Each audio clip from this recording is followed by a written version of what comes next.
Hello and welcome to the cloudy skies of Okotoks, Alberta. It's been snowing down here in southern Alberta well, across all of this province really has been a little bit rainy today, but Conrad Krause in booth with you here, joined by Merrick Robinson. And Merrick, we're hoping that those blue skies we had literally 5 minutes ago come back. Yeah, no, I feel like our part-time job here as being little broadcasters in baseball become meteorologists in a weird way. But the amount of times I've looked at the clouds today, especially for this game, has been kind of nuts, and it's not the prettiest thing we're looking out right now.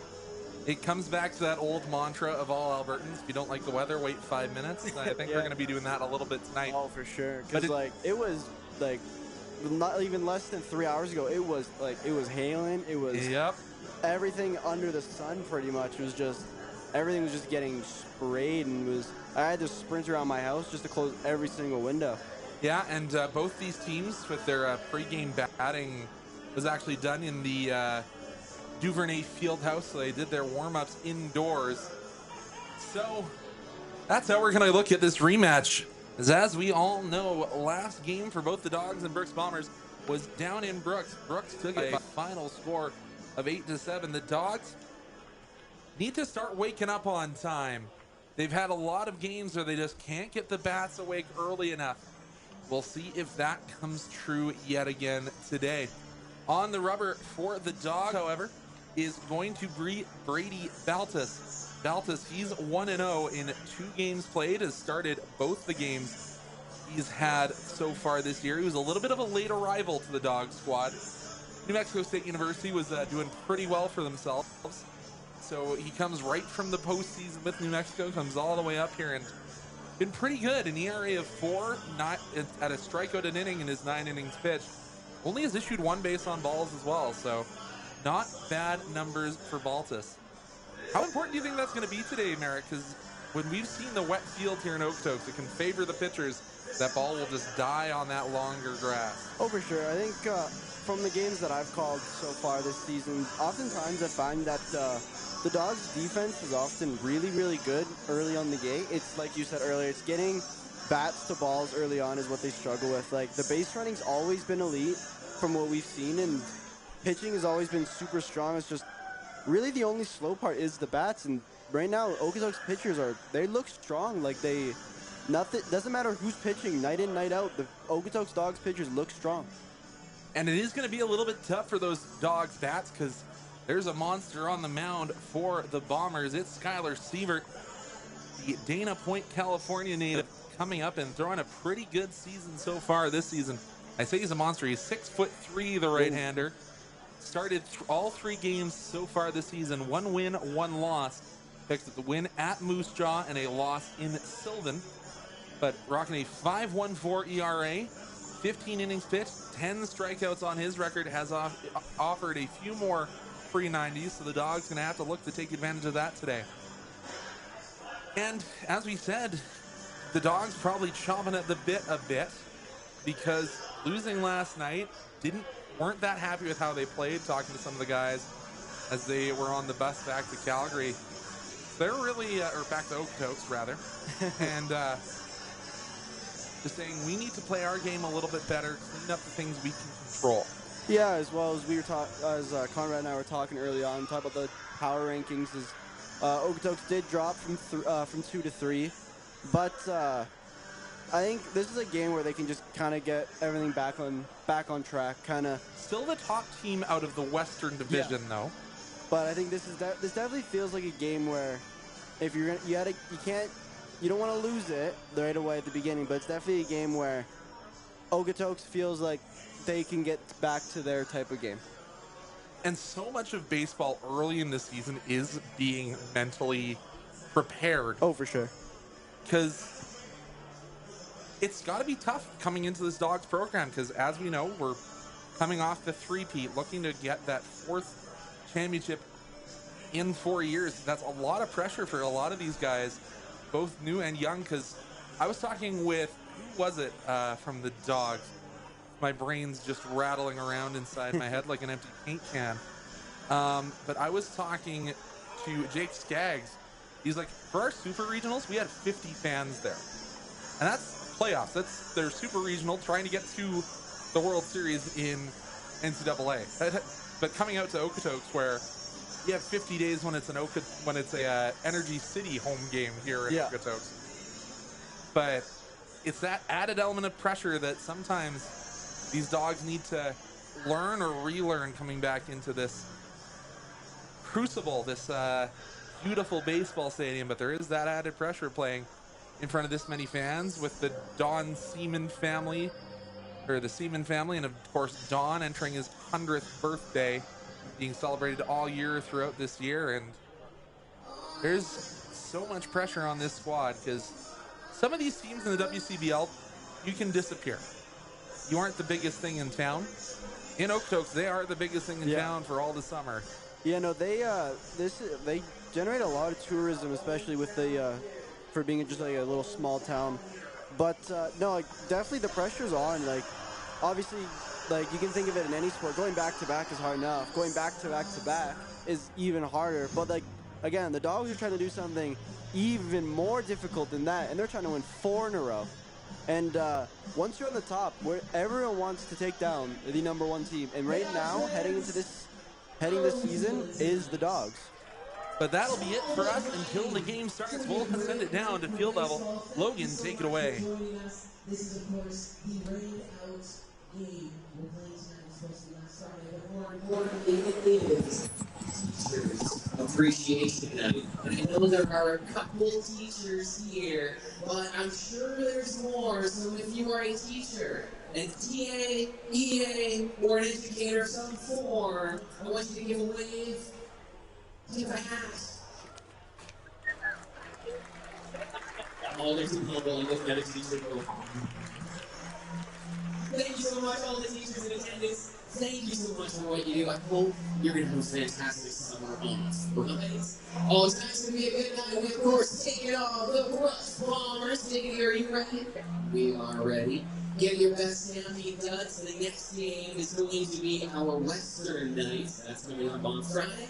Let's get this game started the way we normally do, with our Serene Fine Jewelry Dog of the day. Serene Fine Jewelers, you can find them in downtown Vulcan. Dogs fans, make some noise. Today's dog of the day is a fan favorite. It's Ricky Sanchez. Dogs fan, he's been around for quite a while. We're glad he's been here for another year. Comes to us from Pittsburgh State University, but is originally from Mexico City, Mexico. Last night he went 2 for 4 with a walk and a run score. And keep her rolling, Ricky. One more time for Ricky Sanchez. Now, fans, we're going to throw it up to the press box. Mike is up there in the Bill McAlpine press box. Let's see who tonight's starting lineup is.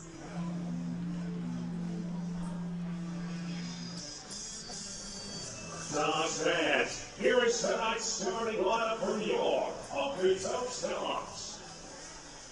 Leading off out of Pittsburgh State University, the shortstop, number 8, Ricky Sanchez.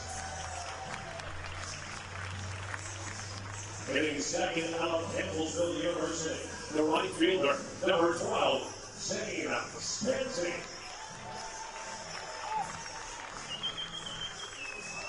Batting third out of Pittsburgh State University, the center fielder, number 3, Jake Staggs. The cleanup batter out of Reinhardt University, first baseman, number 44, Nash Roll. Hitting fifth out of Gonzaga University, the designated hitter, number 25, Jacob Bosniski.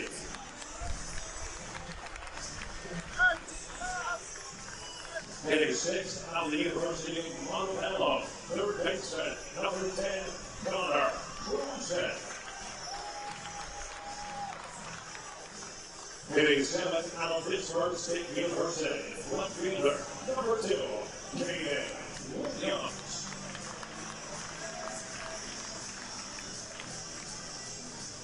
Hitting eighth out of the University of British Columbia, the second baseman, number 5, Ethan Rose. Batting ninth out of the University of Colorado Point Bluff, the catcher, number 29, Jason Riola. And starting on the mound tonight out of New Mexico State University, number 24, Grady Fulton. Baseball fans last year rise to the rainbow and remove their hats and enjoy red rose and singing our national anthem.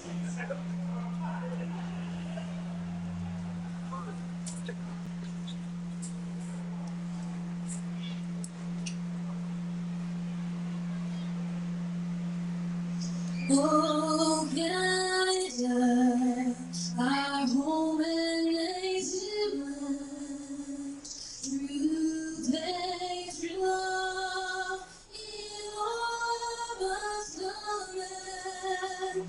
With glowing hearts we see thee rise, the true north, strong and free, from far and wide, oh Canada, we stand on guard for thee.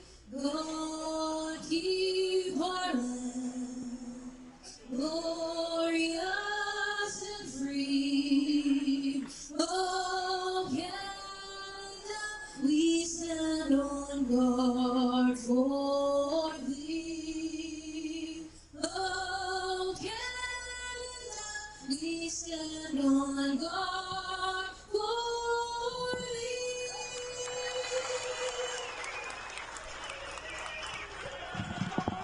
The singing voice of Breton Rose. And we'll give you a few weather updates because we do have an update. It is 75% chance to rain over the course of the next hour. Oh boy. So always good when you have a weather delay potential with the wonderful weather gods, especially when this is already a rescheduled game because we were supposed to play this last Friday. And the whoever chose the weather didn't choose the right one. But it is 20 degrees and it is not very windy. As you can see, the flags barely wagging off in left field. But yeah, light rain expected, as my phone says, to start in 13 minutes. Let's see how many innings we can get through before that light rain comes in. But Hopefully not too long of a delay. If not, or the main goal would be no delay. that is the hope. And Ender Sandman playing throughout Siemens Stadium as Brady Balthus takes his warm-up. Before we go any further, let's walk you through the umpires for today's game. Behind home plate is Brad Johnson. Over at first, it's Rob Allen. And at third, it's Trevor Stoiko. Then I'll walk you through the Brooks Bombers, because that's one thing we don't do on our pre-games. Ben Fischel leading it off. Troy Morrow, he'll be hitting second in the 3-hole. It's Wyatt Ormond. And in the third spot is Christian Altamirano. Hitting fifth, Seth Recker. Liam Kirsch in the 6th hole. The DH today, CJ Snowden, he'll be hitting 7th. Kai Hopfell, is batting 8th. And J.R. Bedford is the last man in the order. As I said, Baltus has been very, very good this year. I feel like I'm saying this about a lot of our pitchers that they've been good, but That's almost a good thing, though. It's what you want. You just want constant, consistent, good pitching. yeah, and he'll platoon today with the catcher Jason Arriola. So Portland, Oregon throwing into Riverside, California. And the center fielder Ben Fischel will lead it off. And once again, we're actually right on time with the first pitch set to come when it's released right at 7:07. 7:07, the time of the first pitch, and it's going to be a called strike. Good early pitch there, just working it in. And so far, actually, thankfully, and I don't want to be another announcer jinx, doesn't seem to be much lightning. I'm trying to get the fan going to blow these dark clouds away. Waving the fan at that one is Ben Fischel, and he's down 0-2 to Baltus. Unfortunately, I don't think Conrad or I have the power to help with the weather. You know, like, we'll tell a funny story as we get on. I actually have a funny story about controlling the weather. But 0-2 the count here. That one's a little high. We saw this with Baltus. He'll start throwing strikes, and if he gets 0-2, he'll then start to work and nibble around the corners when he has that advantage. Obviously tried to get the high heat to get a swing there. 1-2 the count here for Baltus. Oh, high didn't get him to bite. Low didn't either. So 2-2, count back to even.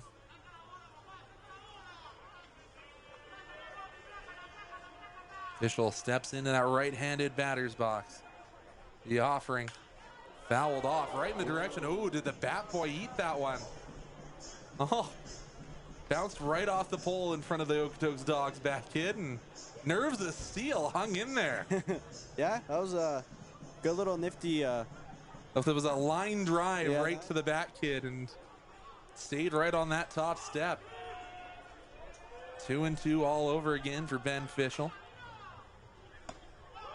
Baltus trying to paint that outside corner, but he'll work the count to full. Good discipline here from Fischel to go from down 0-2 to an even count, 3-2. Just also noticed that it's a 24 matchup. Both batter and pitcher rocking number 24. Who will get the result? And that's towards my car. Fischel working well here, just battling off, and Brett Johnson saying, I'm already running out of baseballs. Back in my first year out here in Okotoks, they still used to give you that announcement, all foul balls can be returned to the team store for $1. Tells you how long I've been around this ballpark. Fischel battles that one off into the Ercandia Outdoor Training Center. Right off the front garage doors of that Duvernay Fieldhouse. Phase 1 of the Duvernay Fieldhouse upgrades are complete. More to come this winter into an already beautiful training facility. If you haven't seen the pictures of that brand new gym that's right behind the big wide open glass facing the field, it's gorgeous. And that'll be a well-worked walk here from Fischel. Yeah, a little unfortunate there. Kind of lost the count there, and unfortunately took quite a few pitches were thrown too, which not what you want to see, especially with your that's the first batter you've seen today. Yeah, when you get into that 10-pitch AB, the first guy you face. Yeah. Just kind of get that mental state of, here we go. Second man up is Troy Morrow. He'll eventually step into that left-handed batter's box.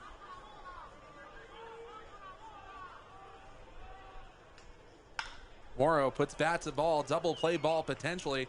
Rose gets the one at second, not in time at first. People up in the press box are not too happy hearing, including Conrad and I, but I thought for sure he had that. Great play there by Rose. You can't complain. You could have got two, but you get one. There could have been much worse scenarios there, but and he cut off the lead runner too, which is so important. And it sounds like they must have some burgers grilling out on that. It got a little smoky, and I'm hungry. Unfortunately, we cannot eat on the broadcast. White Ormond and will go. Ormond ambushes Baltus, and that'll be an early 2-run lead for the Bombers. No doubt about that one. Yeah. Skaggs barely turned around. Yeah, no, once that left the bat, that was crushed. Credit to was that Armand? That is to Armand. Armand, he cranked that one. There was no chance for either Williams or Skaggs there, but unfortunate this early on. Yeah, and these are tall fences here. They're about 8.5 feet. So it's hard to scale those ones. Of course, not impossible. But Christian Altamirano, now the fourth batter coming to the dish. Not the start you want to hear as the Dawgs. Your first hit you've given up is unfortunately a home run. No ambush here from Altamirano. He'll be down 0-1. Altamirano, he's pitched this last year in his second year with the Bombers. Only played in 4 games so far this season. I don't know if he came in late from Adams State or just working into that rotation down in Brooks, but he's down 0-2. Only batting 125 on the season, but still in this cleanup spot. And bases were cleaned up by Armand. Chops that one up the first baseline. Miscommunication between Kroll, and the runner reaches safely. Both Baltus and Kroll tried to play the ball, and Nash getting dirty, trying to get the glove to the base before the foot, and just couldn't get there. Yeah, not a very good start here for the Dawgs, especially like we talked about in the pregame. They've started off very good defensively, but giving up a 2-run homer, as well as kind of the miscommunication between Kroll, Baltus, and Skainsey a little bit there, or not Skainsey, Rose, pardon me, but That's such a hard play for Aiden Rose to race. Let's call it 84 feet. Yeah, it's just an awkward play. It's just unfortunate, but you know, bright side is it's still early. There's still lots of game left here. Yeah, and generally think of the games between these two taking place down in Brooks being the higher scoring affairs, because Brooks, as we know, the shortest ballpark in the WCBL with Oh, is it really? It is the shortest center field in any ballpark in the WCBL, and if you know anything about Brooks, the winds fly in that stadium. That'll be hit out to right field. Under it safely there was Skansey, and there's 2 away in the inning. Didn't have to move very much, did Skansey? Not really, no. He kind of just was in the right position when before, and set up in the right place for the right time. for sure. But I think if you're the Dawgs, you're looking to want to get out of this ASAP and kind of get right on the bats and try to get around the same damage as the Bombers have done at this point. I don't love saying limit the bleeding, but that kind of feels like what we're looking at here. And Arriola looked like he was looking at that back pick, looking over at Alta Moreno for an extra second. Just got a pretty good arm, does the catcher today out of Riverside, California. Yeah, for sure. He's definitely eyeing something. I don't know where that one missed, but apparently it did. 0-2 the count. I was going to say, I didn't know a strike or a ball could be called if you throw it right down the middle. Yeah, maybe it was a little low. It's tough for me to tell. 2-0 the count, however. That one looked like it was off to the right in the same height, but gets a different call. So far during this at-bat, Conrad and I have learned that maybe strikes are balls and balls are strikes. It's just the parallax angle. Oh, I hate that word. It's all I've heard recently is that parallax. Doesn't seem like a real word. It doesn't. Went to the off-speed and froze Kirsch. Kirsch down 2-2. Kirsch in his first year with the Bombers played 11 games, batting .270 on the season.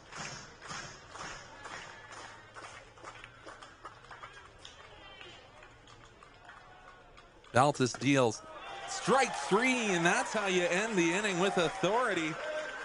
Gets the K, but the authoritative strike also coming at the bats with that 2-run home run. But we'll be back with the Dawgs' first time to the bats when we return here on Flow Sports.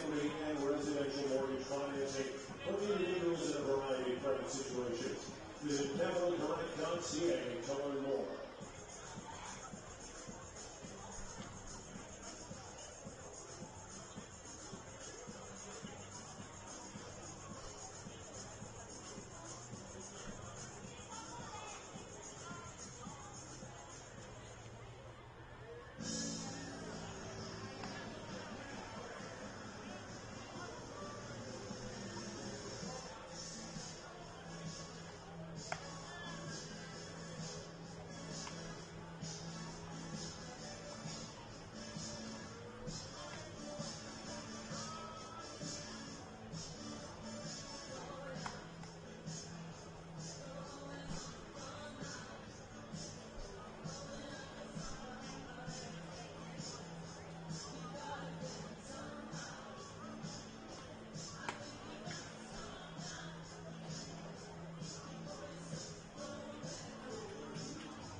So Merrick mentioned the power rankings, but might as well look at the actual rankings here for the West Division, because the Dawgs actually are looking up at a team for the first time in a little while. The Lethbridge Bulls now hold that top spot in the West. So it goes Lethbridge Bulls, Okotoks Dawgs, Silver Lake Gulls, Energy City Cactus Rats, then the Brooks Bombers.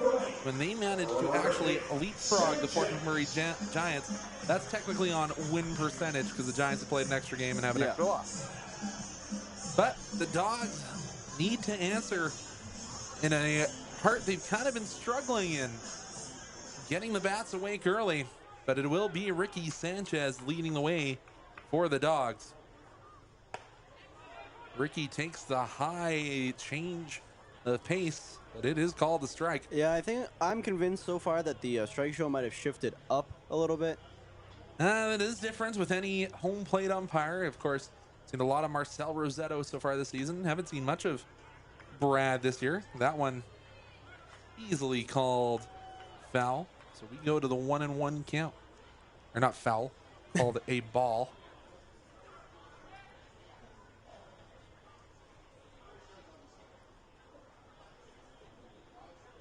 Sanchez swings at that one, trying to paint the line in right field. Does it drop? It does not. Crashing into the wall. There was the right fielder, Troy Morrow, making a great grab. Yeah, Sanchez pushed Morrow there to the warning track, but unfortunately, Morrow, I can't really say unfortunately, but you know who we were rooting for, but unfortunately, good catch there by Morrow. You're allowed to be a homer. It's the Okotoks Dawgs broadcast. Brought to you here on Flow Sports, and Zane Scansey steps to the dish. We are a biased, non-biased program. Zane Scansey been very good in his first year here in the WCBL, averaging 400 on the year. Well, he was a few days ago. I should probably hit that update button. His average has dropped down to 368. That's gone down. And Scansey skies that one. Will it stay in the field? No, it will not. That was ripped off the bat. I thought that had potential, but unfortunately and not. The wind is gonna push things from right to left. Wind's coming out of right field into left to kind of make myself a little bit clear. It's technically the opposite direction. I mean, also your weather powers kind of cleared the sky a little bit, at least directly in front of us. Maybe not to the right, but that's better than what I would have done. I would have done a rain dance, and it probably would have rained harder. That ball flies into the left-handed batter's box. So the 2-1, the count to Scansey. You say I can't control the weather. Have you ever seen the movie Lilo and Stitch? And I'm talking the original one. The animated one, of course? Yes, of course. But Scansey flies that one, taking a few steps in and making that one look easy was the center fielder, Ben Fischel, away. I have seen the original Lilo and Stitch. So you know how the first scene in the movie Lilo and Stitch? Yep. She has to go feed the fish, Pudge. Yep. Because Pudge controls the weather. I have a snake whose name is also Pudge. So obviously my snake controls the weather around here. Fair enough. So maybe I do control the weather, and I'm the one to blame for all of this. I can't argue with that logic. I blame you for all the weather. If it's winter, I'm blaming you. Feel free. No, you blame my snake, not me. But Skaggs has the first pitch, fly in foul. You feed the snake, so. That's fair.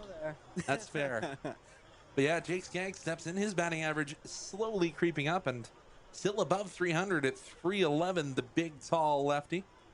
Attending Pittsburgh State University and gets a hold of that one.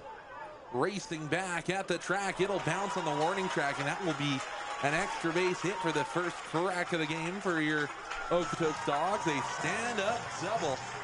And can the two-out rally start to form here for the Dawgs? Balls were flying today. Like, gotta give credit where credit's due. Obviously, Bombers hit, like, no pun intended, a bomb for a two-run shot. But Skaggs got a hold of that one. That one hit the back wall. Like, there was... And if I want anyone up to kind of continue this big hitting momentum, it's number 44, Nash. Yeah, and you saw Fischel, as soon as that ball contacted the bat, he was backpedaling. Yeah. Like, and it wasn't just a backpedal, it's I'm turning and I'm going to try and get to this one. Yeah. But warning track power, and it'll hand off to Nash Kroll. Kroll holds up, but it does find the outside corner. 0-1 for... It's one of the most awkward things is, like, same with footballs, when you're trying to catch it, but you're, like, looking up behind you. And same with baseball. Is like when you shift your entire body, you're looking at something a lot smaller than a football, and you're like, oh, if you don't have your eyes on it at all times, you lose it, you're in trouble. Especially when it's as cloudy as it is here in Okotoks today. That one, similar spot, different call, 1-1. We love consistency here. Nash Kroll, as you said, power behind his bat. In 2024, had 8 home runs in the regular season. That was the Dawgs representation in the home run derby. Only 1 over the fence so far this year, but has missed a few extra games this year. Only played in 13 games so far. Kroll will foul that one off with a healthy hack into section 109 off to our right.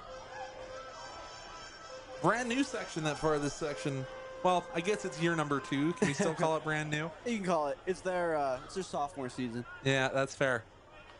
It's new, but it's not brand new. That's fair. 1-2, the count to Kroll. Nash hits that one, knocked down well at third. Can Kroll speed this one out? He will not. The ground out will end the inning. 5-3 put out. We'll be back where the Dawgs look to limit the lead to 2 when we return.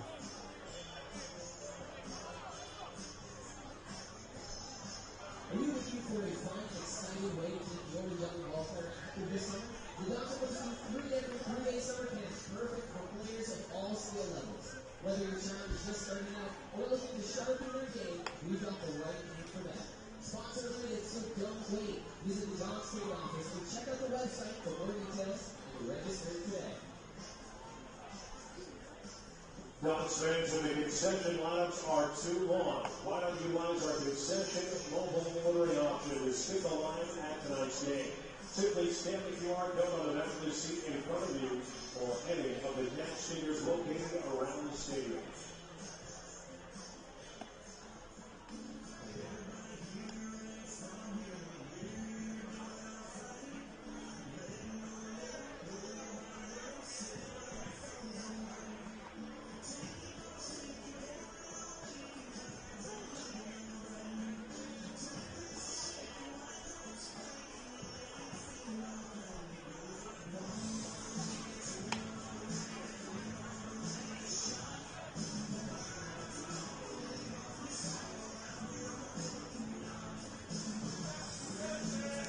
So the Dawgs back on defense after the well-hit double off the bat of Skaggs. Leading off will be CJ Snowden. What a cool last name, Snowden. Well, obviously the famous Snowden is the whistleblower for the CIA. He'll go down swinging 1-0. The batter, not the CIA agent. No. The CIA whistleblower who I think he's still in Sweden. Anyways, 0-1, and Snowden hits that one up the middle. Ricky takes the tough hop across the infield and in time chops down Snowden.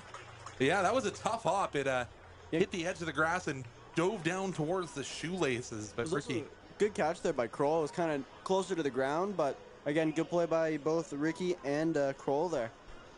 and especially for someone who's not to put a pun on it, if you know what I'm talking about, but whose wheels aren't feeling the best. For him to have to get down that low, it's oh, for sure. That'd be tough. That one finds the bottom of the strike zone. Baltus, after trying to feel around it in the last inning, certainly has found where it is now.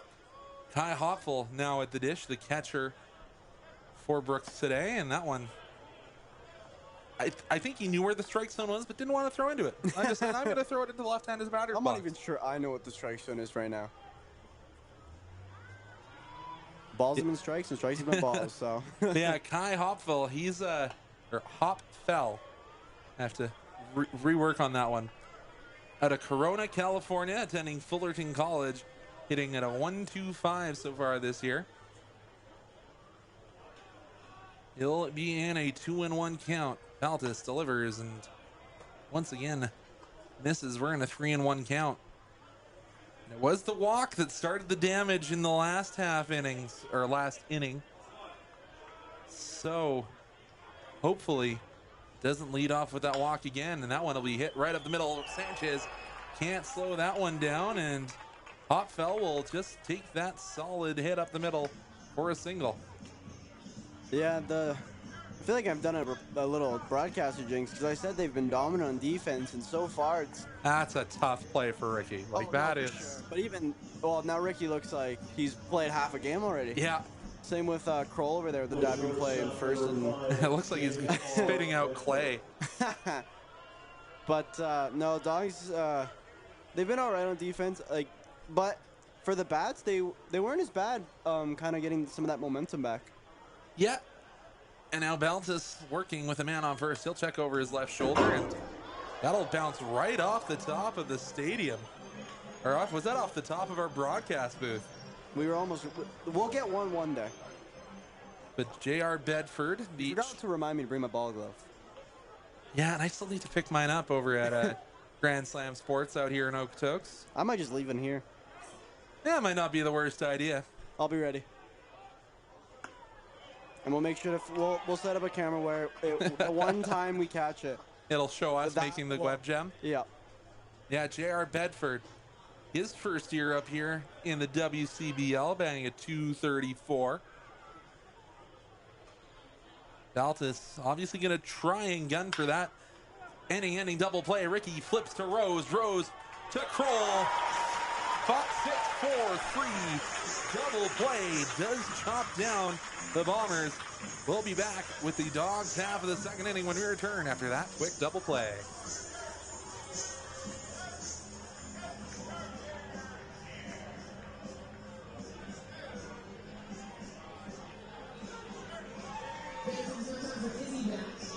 These two guys could be wanting to do this for a while.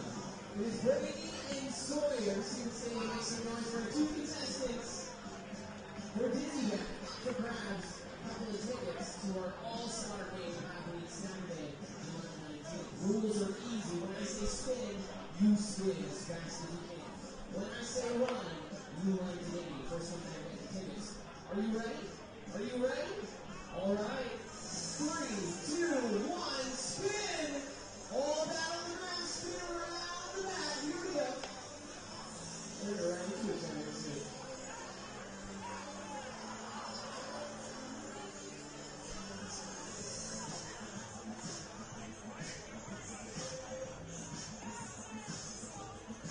A little bit faster, a little bit faster.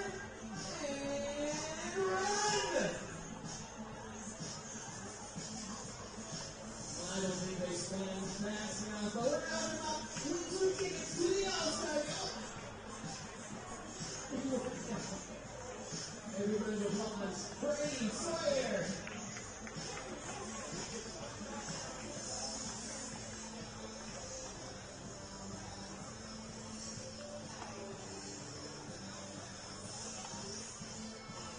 All right, the Dawgs, after blanking the top of the second, now trail still by 2-0. But leading it off will be the DH today, Jacob Wroblewski. Found out something interesting about the DH that I didn't understand, because I never played in a league that had a designated hitter. Yeah. Do you know the one place on the ball field a designated hitter cannot go? I'm going to assume like the pitcher's mound. Can't go into the bullpen because he is in replacement of the pitcher. So that is the one place you cannot go as a DH. Learn that over the weekend. That's different. Wroblewski gets a hold of that one. Will it drop? It will not. What a catch out in left. A web gem from Alta Moreno robs Wroblewski. Yeah, that was a very nice catch. Little Kevin Pillar, I would say so myself. But no, I thought there was an opportunity for Wroblewski to kind of shoot it right in the gap between third and the left fielder. But Alta Moreno really just cut that down and made a beautiful diving catch. That'll bring Connor Croce in the dish. He'll watch that one right down Main Street.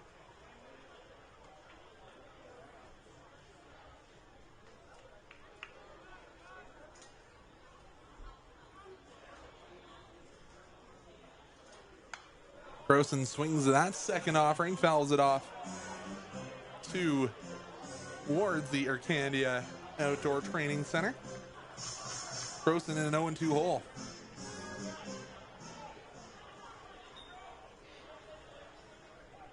I'm genuinely convinced you actually like cleared the skies. This is ridiculous. It's looking Like, all right. There's actual blue sky after you said there would be blue sky. 0-2 to Croson. That one nowhere near making Croson make a decision. 1-2 rather. I wouldn't have been super surprised if that was called a strike for some random reason. We've Not that seen I'm worse trying to, throughout diss this or sport. Not that I'm trying to diss anyone or anything, but wouldn't have been super surprised. Croson golfs that one into right center, and will Croson leg it out into a double? He'll put the stop sign on for himself. And a solid single there from Connor Croson. Yeah, just great contact, just right over the second baseman, Liam Kirsch. But gives the opportunity for Caden Williams to kind of maybe do some damage of his own. So you said it was Kevin Pillar like the catch out in left field. Yeah.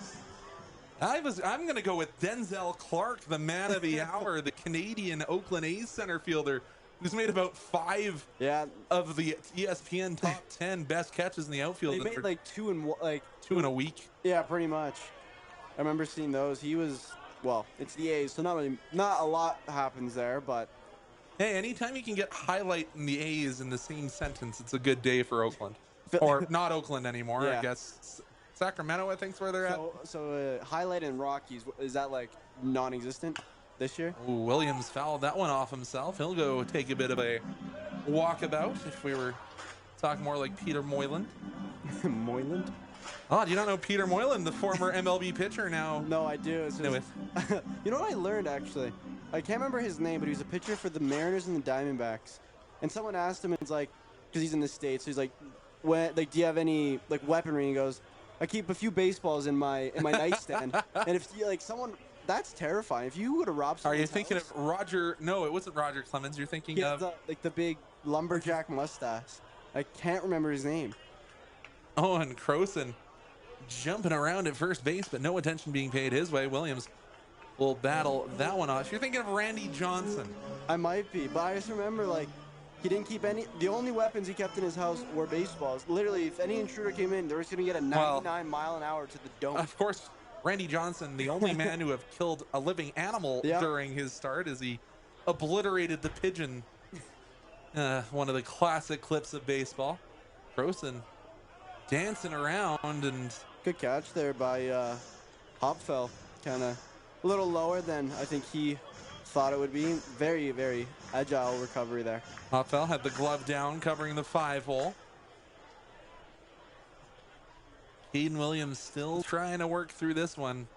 4th pitch of this at bat.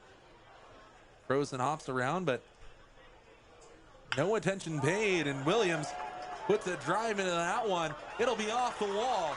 Croson, will he round third? He will not. A stand-up double for Caden Williams. And now the Dawgs have 2 in scoring position after the stand-up double. Again, the bats for both teams are just flying tonight. It's the second hit for the Dawgs that's hit the back wall. Yeah, and Sievert not paying attention to any base runners so far today. Which is odd from what the games that we've called. We've seen a lot of the Dawgs, especially the Dawgs, like base running kind of annoyed the pitchers almost. Yeah. Right? But like it's like nobody's there. It's kind of the story of Dawgs. When they get on base, they are very aggressive. So a lot of teams know that that's the playbook, so they'll check up on runners a little bit more. But we'll hand off to your Dawgs' favorite dog, Aiden Rose, for his first at bat of the afternoon. He'll take high and inside and go to 1-0. Again, not saying that I'm not upset with that call, but kind of thought it was a strike. Rosie batting below 300. Last time he did that on a season was 2023. He's still batting 289, so he's close enough to that 300, I'm sure, for his comfort. Takes a called strike there. And this is where the Dawgs have gotten in trouble this year. When they get runners in scoring position, the bats have kind of cooled off a little bit. You have this is a great chance, even if like anything, just not a double playoff. Right now, you want a bloop single, just get it over the infield because they're all playing in. That's exactly what Aiden Rose does. Will that find grass? It will not. But Connor Croson will not go. Oh, I don't know about that one. I think he hesitated a little too much, but decides to stay on third. And like you said, the bat's cooling off. Puts him at a bit of a weird spot. Did not even elect to challenge Troy Morrow. I don't know about that decision. I know Connor Croson is, I wouldn't put him on top of the 40-meter dash or the 90 yards, I think they call it here in baseball, but I still would have probably said green means go there, knowing you're down 2 already, but again, still early in the game. He'll hand off to Colorado State Pueblo out of Riverside, Arizona, Jason Areola. He'll take his first bat of the evening, and that one down in the dirt. Another great stop there by Hopfell. Now Hopfell keeping it in front of him. Conrad, the weather guy. The weather seems very nice so far. Yeah, it's the rain clouds are blowing off towards the Rocky Mountains. So. I don't know what kind of voodoo you did, but it obviously worked. Thankfully. Yeah, a combination of me and Danny hoping and praying. That one off the outside, the left-handed hitting Areola. Well, switch hitting, but he's taking his bats into the left-handed batter's box. Switch hitting, a dying art now in baseball. But 2-0 for Areola, deciding to go lefty on righty for a little bit of that advantage. Areola looked like he wanted to go, didn't pull the bat off his shoulder, gets a called strike. 2-1. Yeah, the University of Colorado Pueblo, seen a few more guys from that institution here in the WCBL this year, not just for the Dawgs. I've also noticed a lot of Pittsburgh. Well, a lot for this team, Pittsburgh State University. And fun fact, it's not even in Pittsburgh. Nope, in Kansas. Because that makes sense. But Areola swings over top of the off speed. He's in a 2-2 even count. Dawgs not wanting to strand runners in scoring positions again this year.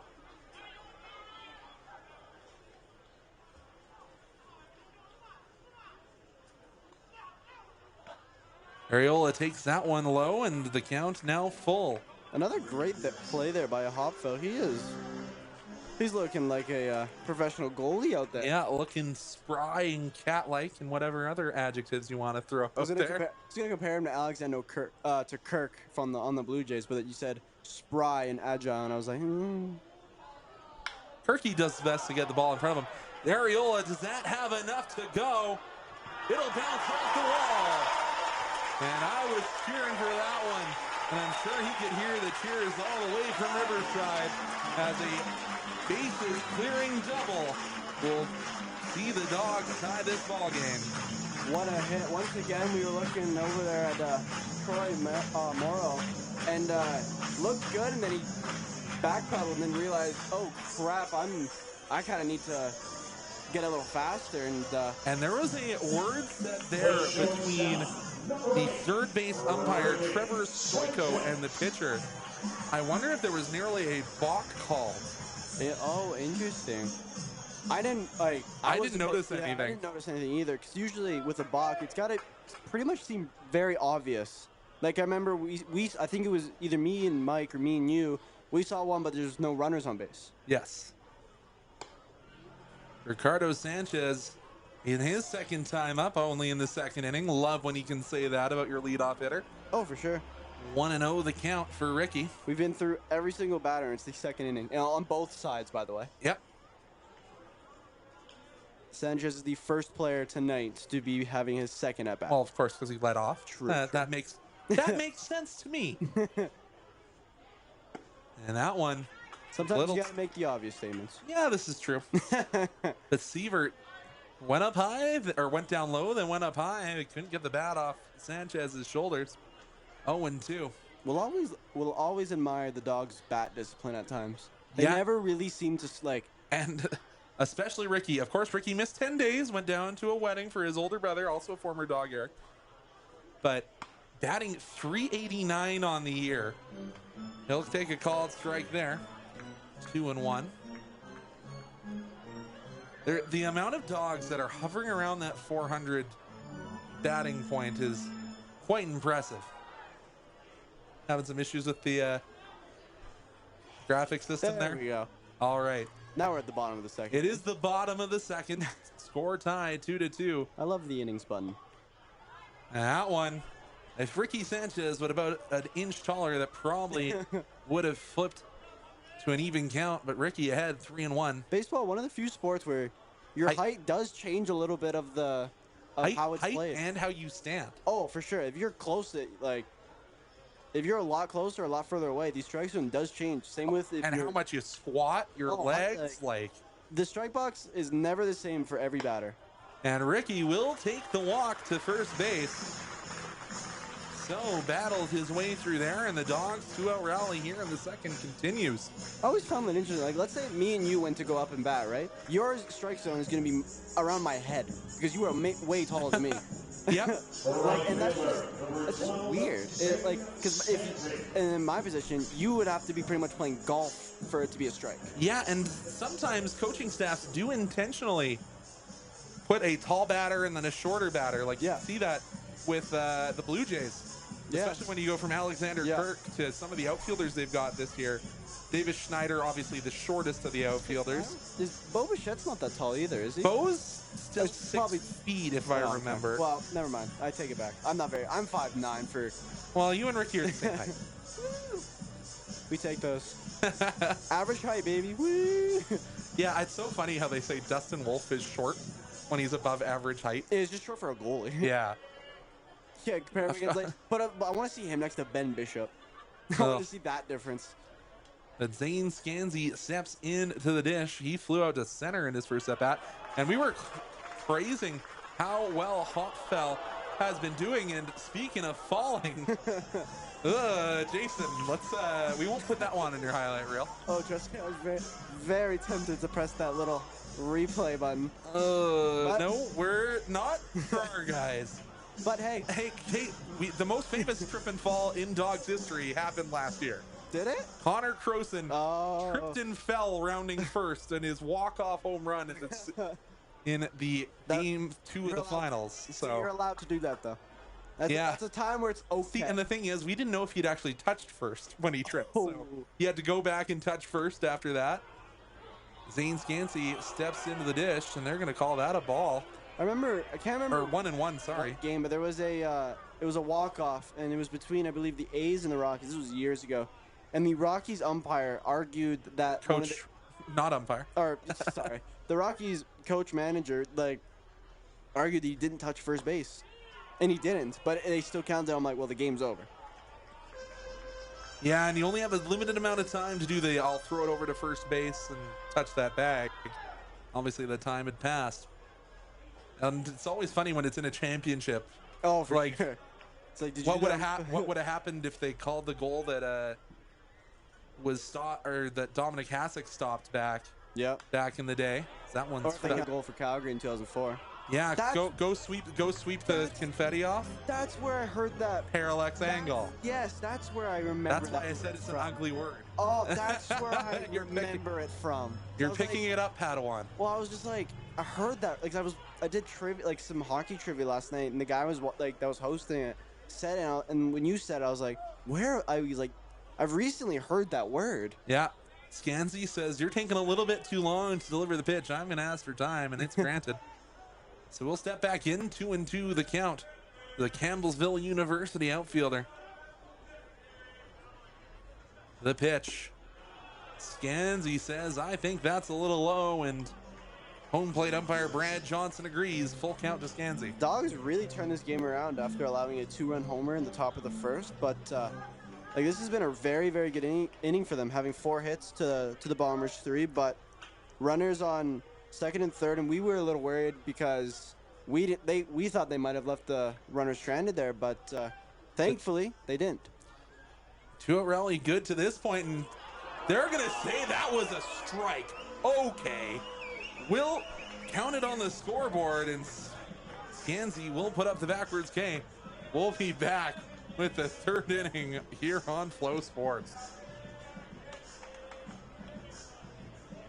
Third inning is presented by Bungle Vodka, a great vodka for our friends in the country world. Hashtag Bungle.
Now that we've had a second to absorb whatever that was, we go back to the top of the order, and it is Ben Fischel who will try and answer for that 1-2-3 innings that the Brooks Bombers had last inning. Of course, chopped down by the double play from Sanchez to Rose to Kroll. Baltus delivers, catches the outside corner. Sure, we'll call that. But yeah, It's in about the same location the last pitch I don't know was. what's Like, happening anymore. of course, it's a tough gig being a ref or an umpire in any sport. But just threw the exact same pitch. Okay, yeah. That one was a little bit more outside. I don't know anymore, Conrad. I can't even say a strike is a ball and a ball is a strike because I don't know anymore. 1-1 here to the leadoff man, and that was a very late swing.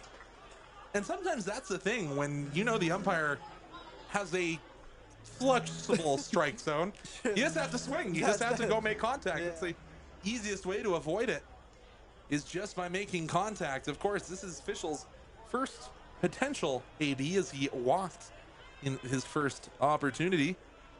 That one, Ariola was ready to throw to third, ready to go around the horn, but we're at 2-2. My brain hurts. This is the top of the third. My brain hurts. Oh, and you have to take over for the next 3 innings, my friend. Oh, and they're gonna ring him up on the pitch, and Fischel is not liking that, and he'll get a warning. You know, I can't even be mad because honestly, fair. Yeah. Honestly, fair. And it's not just the batters that hate it. The pitchers hate it too. Because there's no consistency. I like complaining about umpires. This is this is fun. Until it's not, because my brain hurts. But 2 strikeouts. I wish we had a cam on us because if you saw the I'm glad that they don't. If you saw the strike that retired the Dawgs inning, you would have seen Conrad and I look at each other and kind of just be like what? Kind of look. And it's so unfortunate because this game has been good. Both teams have had moments that it's brilliant, but all we're talking about is some interesting calls. That one eats up Nash Kroll, but it bounced foul before it got to number 44 in mostly clay-covered white. Yeah, I think Nash is going to be pretty happy that was called foul. I don't think he's unhappy with it. I think he would have been happier if he snagged it and got to step on first base. But yeah, it looks like Nash might have got I don't know if they have a brush in the dugout and brush some of that clay off of him, because that one started to fade already. Yeah, look at Sanchez. Yeah, Ricky's Ricky got his he went to the dry cleaners. Yeah.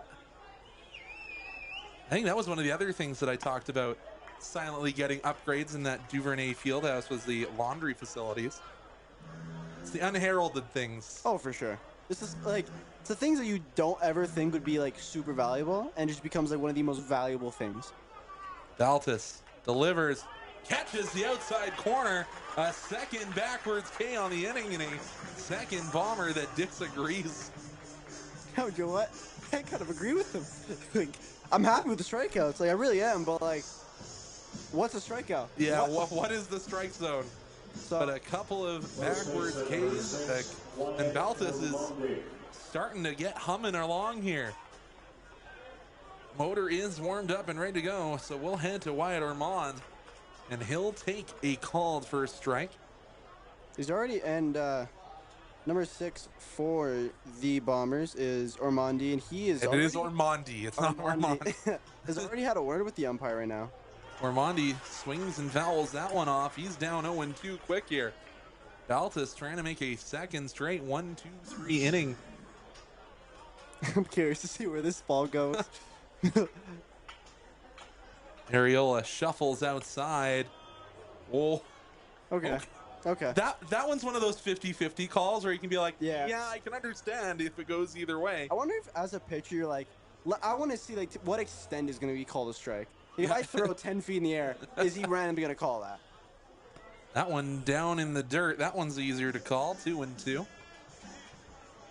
And you can see, as we said, it's a little bit cooler. And obviously, as we said, Bradley Baltus is 10 school in Arizona, so not used to the sub 20 degree weather we're having here.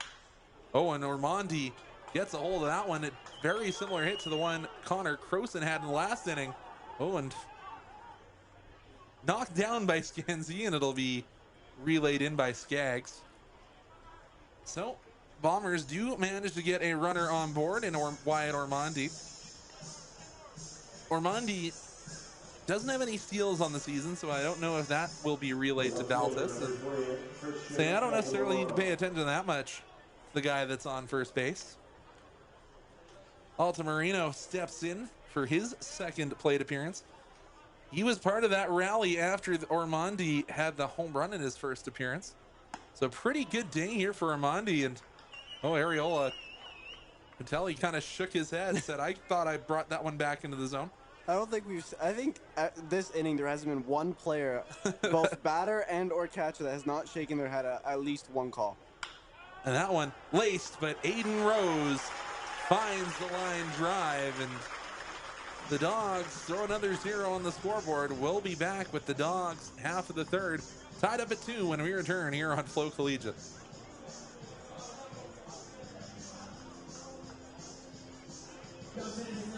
For the Leopold Plate Toss. Congratulations, you are contestant. $100 to Leopold on the line if you can get involved in that hole. You've got 3 chances to do so. And even if you don't, you get a gift prize package to Leopold. Are you ready? All right, first throw. Let's see if you got this.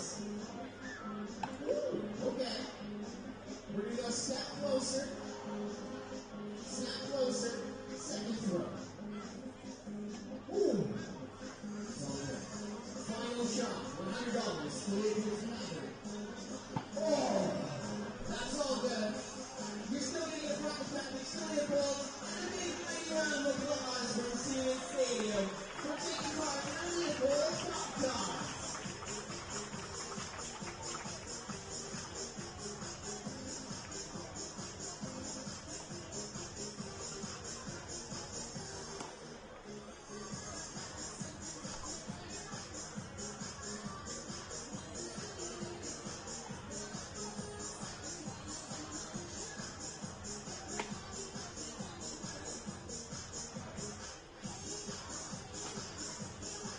And we're back with the Brooks Bombers on defense, and maybe we'll figure out what a strike is. there was a long conversation there between Rob Allen and Brad Johnson, 2 absolute veterans of the WCBL.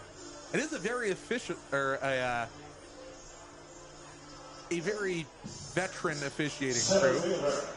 I think Trevor Stoiko is the newest out of them, and I think that's probably, he's got about 15 years in this league. So the Jake Skaggs will lead off for the Dawgs. Is it still bold of me to say Angel Hernandez today?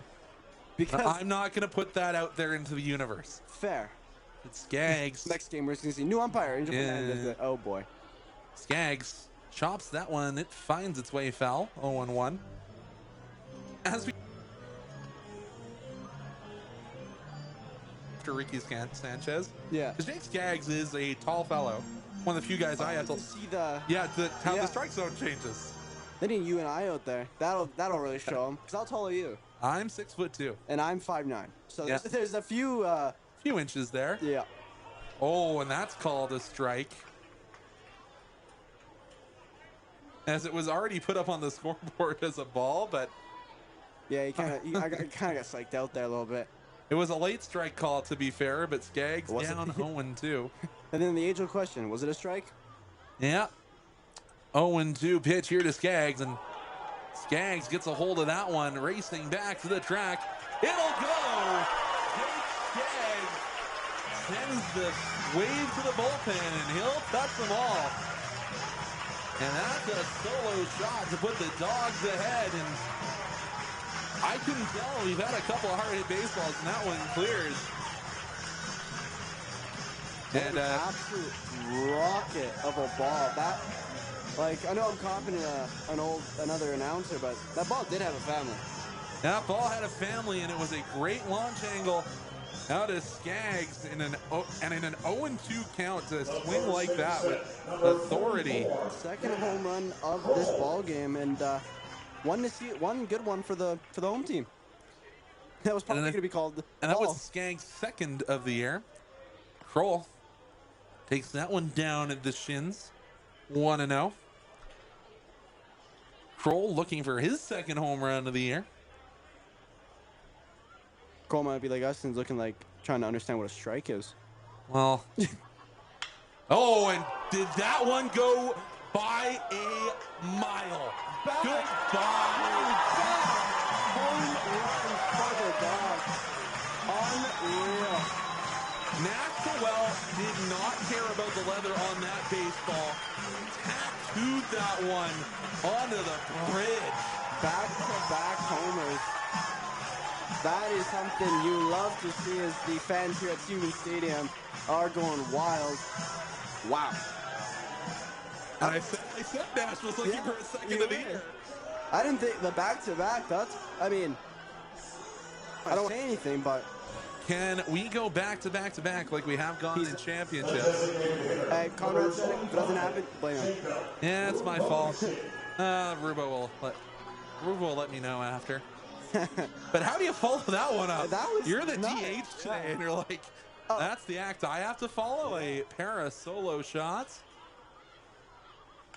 We got the big bang. Can we get the boom? Or all right, if we get on base, you can't even complain. No. Oh, they're up. Oh, yeah. I was going to say they're up 4-2, but I have that on the scoreboard. I'm doing my job. Yeah, Jacob Rubletsky attending Gonzaga University, one of those big power baseball schools down in the States. Rubo doesn't pull the trigger as that one missed the bottom of the strike zone. 1-1. That one looked like it was one you could golf a long ways, though. That's a strike if you were in my batting box. Yeah. It's a ball you can get extended on. The 1-1 offering, and Rubletsky, does that one stay fair? Oh, just slices foul. That had potential too. He could have raced the bases with that one. Yeah, he got. I think I know Rubletsky has a bit of wheels under him. For a catcher. Oh, yeah. What a caveat on that. Put a little asterisk. Yeah, because catcher is generally not your fastest individual when they. Look at the example A, Blue Jays. Well, and oof, that one missed. We'll even the count back up. And is it bad that I kind of thought he was gonna call it a strike? Is that no comment. Is that unfair of me that part of me was like, eh? Hotfeld playing all kinds of mind games. He went all the way down in that complete split stance and then shot straight up before the pitch. Rubletsky will golf that one to third. Can he race it out? Now the throw all the way across the field is in time. Good play there by Recker to get the first out of the inning.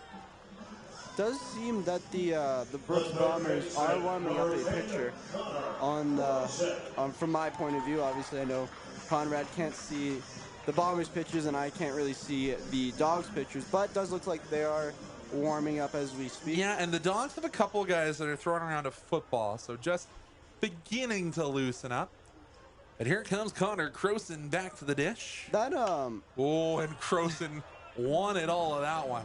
That Paul Skeens, Trevor Bearer, their workout types really have been catching on worldwide. There is two kind of methodologies to pitching still. There's the old school where I just want to go out, throw my 15 warm-up pitches, and then I'm good. Yeah. Then you have the Trevor Bauer who's doing the wall ball, the banded workouts. That one's up the middle, right off the glove of Sievert.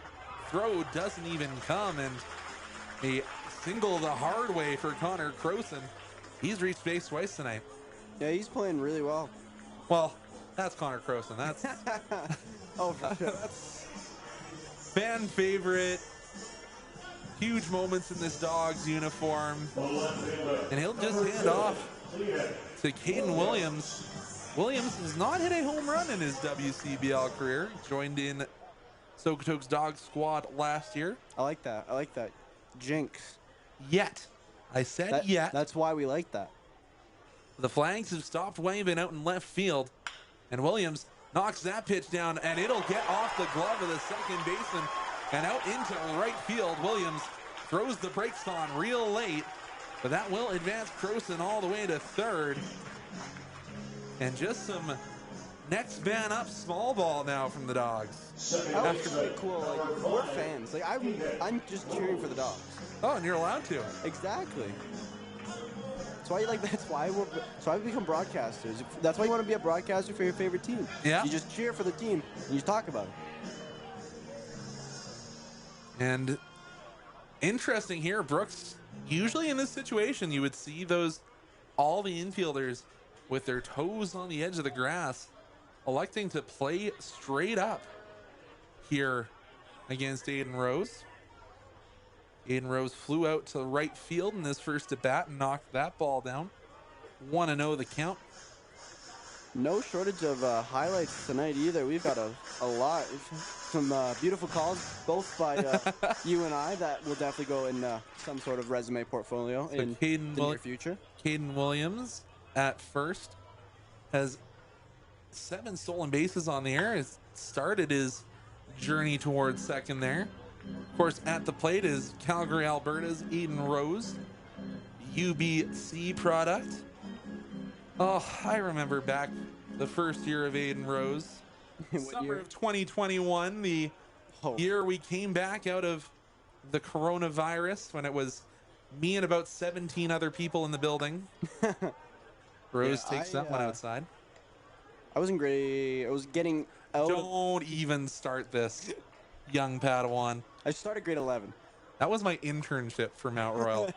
And to put that into perspective for those listening, I'm currently in my internship at Mount Royal. Rose takes that one, late called strike. 2-2 the count to Rose. And it is Teacher Appreciation Night, so True. Big shout out to Alana Geek, Karen Owen, and Gareth Wenzel, the our Mount Royal favorite, Irv Vertuchniak, of course. He's now in retirement. And I'll give a shout out to my mom because she's a vice principal. Williams goes. The ball in the dirt can't be picked, and Rose will get the clean steal. Whoops. Yeah, no, she a vice principal, looking to become a principal, but of course, Teacher Appreciation Day.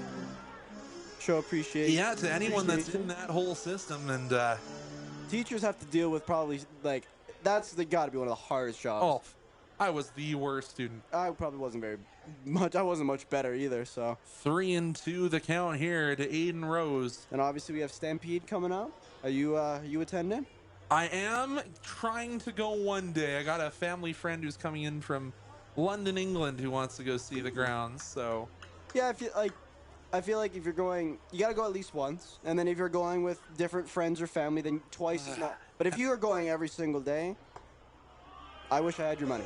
Yeah, Aiden Rose takes the walks. Of course, you get that $50 flex pass to go whenever you want. I have a few buddies and family members working at Stampede, so they get free tickets. Yeah, and the call is going to be called to the bullpen. So going 2 1/3, all that we will see from Sievert. And the bases are full of Dogs. Oh, maybe not. I thought I saw the motion to, yeah. We are going to see it. It's just an extended conversation on the top of the dirt. You want to throw those binos on and see who we've got coming in? I guess we can do that. If I can figure out how to use these things. Holy, it's been a while. Is number 23. 23, that will be Aiden Maxwell stepping to the mound, his second year, but not second consecutive year. Oh? Yeah, he was with the Bombers in 2023 and did take the 2024 season off. Huh. Rehab an injury or? Don't have that for you. Nah. But okay, he might have come in as an affiliate, as he only did pitch 2 games and played 3 in the field. Well, that's a stance. Oh, and it's a sidearmer, ladies and gentlemen. That is a very weird pitching motion. There's not a lot going on. It's the front leg completely extended, complete sidearm. So if we thought the strike zone was weird earlier, we're getting we're getting even weirder. Oh, it's so hard to read as an umpire. I did some younger age groups, and there was one kid who came onto the mound that was throwing with a sidearm, and I'm like, I'm going to hear from the coaches during this one, because sometimes it's my best guess. Yeah, no, it's something, but my shoulder just hurts looking at it.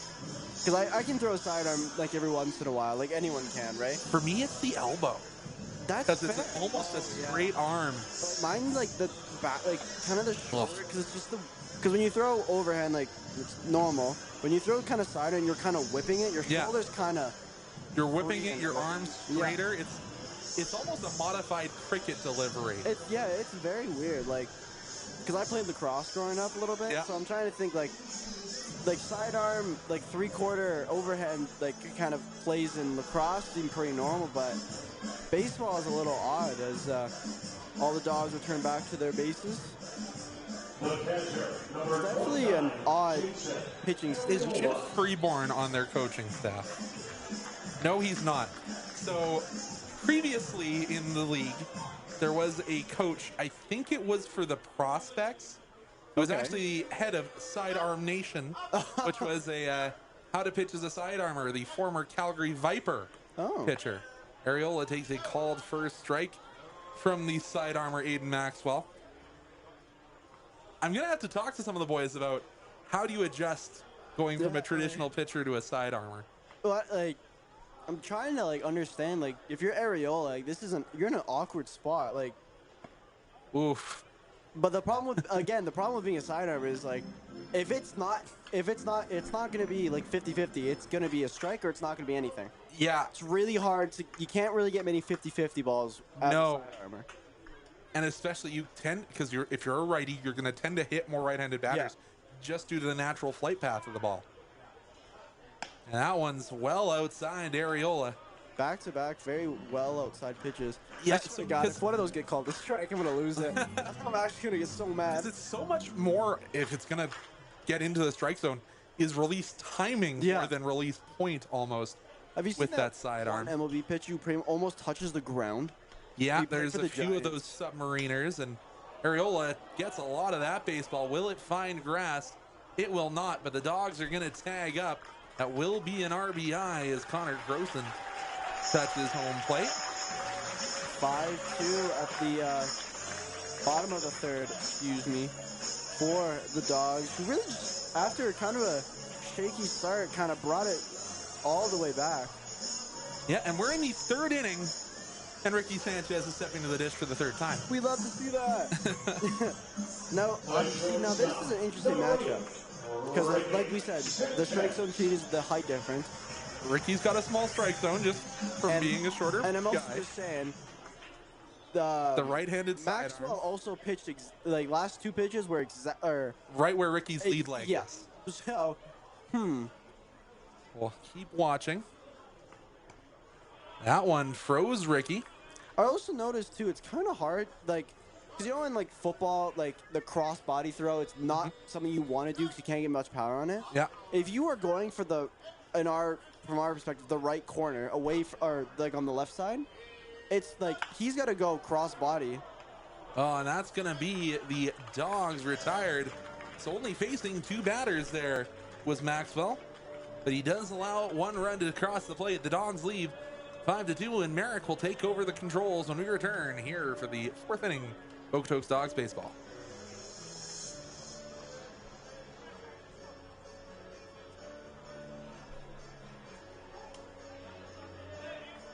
Fourth inning is presented by Capital First Credit Union. Whether you're looking for help with your mortgage, saving towards your next big purchase, or just looking for a digital first day-to-day banking experience, Connect First has solutions that fit every unique situation.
So, just to talk to you about, I went over and talked to Danny Donnelly, our head of the press box here, former Okotoks Dog, former Brooks Bomber as well, about how your approach has to change for a sidearmer. And he says, you have to just get bat to baseball and focus on elevating because their pitches naturally rise or sink by about 6 inches. First pitch there by Baltus for the top of the 4th inning is ruled a ball. So yeah, he said, get to the bat to the baseball and focus on elevation was what he says. So we'll have to see if the Dogs use that. Next pitch up goes to Aiden Rose, who makes the play at second. Great catch there by Kroll on first there for the first out of the inning. But it is interesting because it does shift the dynamic of the game. Yeah. Where, like, you go from, okay, just need contact, and you're kind of going for ground or through the gap, where when you're facing a sidearmer, it's like, it's like almost like I'm pretty much trying to hit a home run regardless of how much power is going to be on the ball. Yeah. And the Dogs going to have to adjust offensively, but as we said, they've been pretty good defensively today. Of course, saw the one throw that wasn't quite in time, and Nash didn't quite pick at first base, but other than that, very good on the defensive side of the baseball. Next pitch ruled strike one for a 1-1 count. So Baltus has been really confident. Like, ever since, obviously, giving up a home run is not fun or easy in any manner, but he's bounced back very well. Yeah, he's certainly settled in, and he got his first K of the afternoon, or rather evening, against Kirsch the first time he was at bat. Another pitch, which seemed to be right down the middle, was called the ball. Yeah, just missed the bottom of the strike zone a little bit. We love angles here. Next pitch up. That was nasty. That was disgusting, but ruled a strike. So 2-2 count. Baltus is unloading some absolute heat right now for the Dogs. Next pitch, a little outside for a full count. Again, Baltus has been really good. Like, ever since the first inning, the Dogs just have been a good team.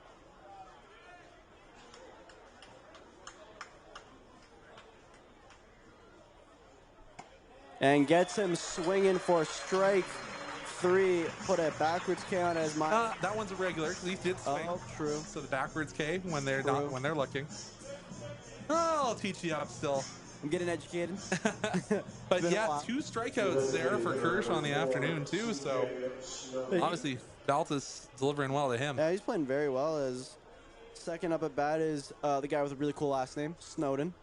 As first pitch is a little in the dirt there for ball number 1. Yeah, CJ Snowden, not the tallest individual, and also gets decently down into a squat, so shrinks that strike zone a little bit.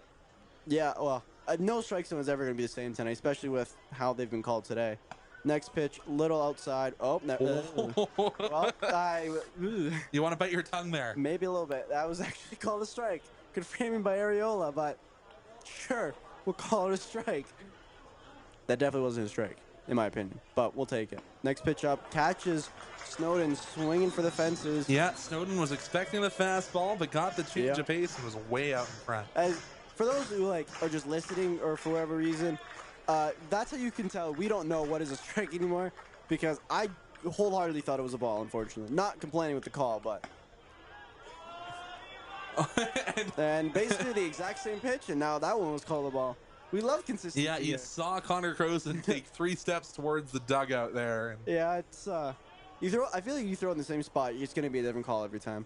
There's a 2-2 count. Next pitch coming up is called a strike, and Snowden is not happy, giving a few words to the umpire as the Dogs retired in a quick 1-2-3 inning. As Conrad America will be back here on Flow Sports. Couple t-shirts on the third base side. He's got some on the first base side. These are some of the loudest bands you see in the stadium. Who got the t-shirts?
As Conrad and we are back here watching the sidearm pitch because again, this is something you don't see very often at all. No, and Aiden Maxwell, obviously, that straight arm delivery. And I was just reading because, as I said, a former coach here in the WCBL ran Sidearm Nation. I've been reading about why he swapped to that sidearm. It was a shoulder injury that led him to this delivery. So you have to wonder if it was a injury that led to this sidearm, or it's just the best natural pass for the arm. When you're a kid, you are not told don't sidearm. No. Yeah.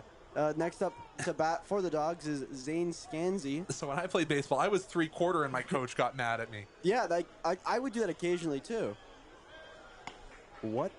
Okay, apparently that caught the front corner.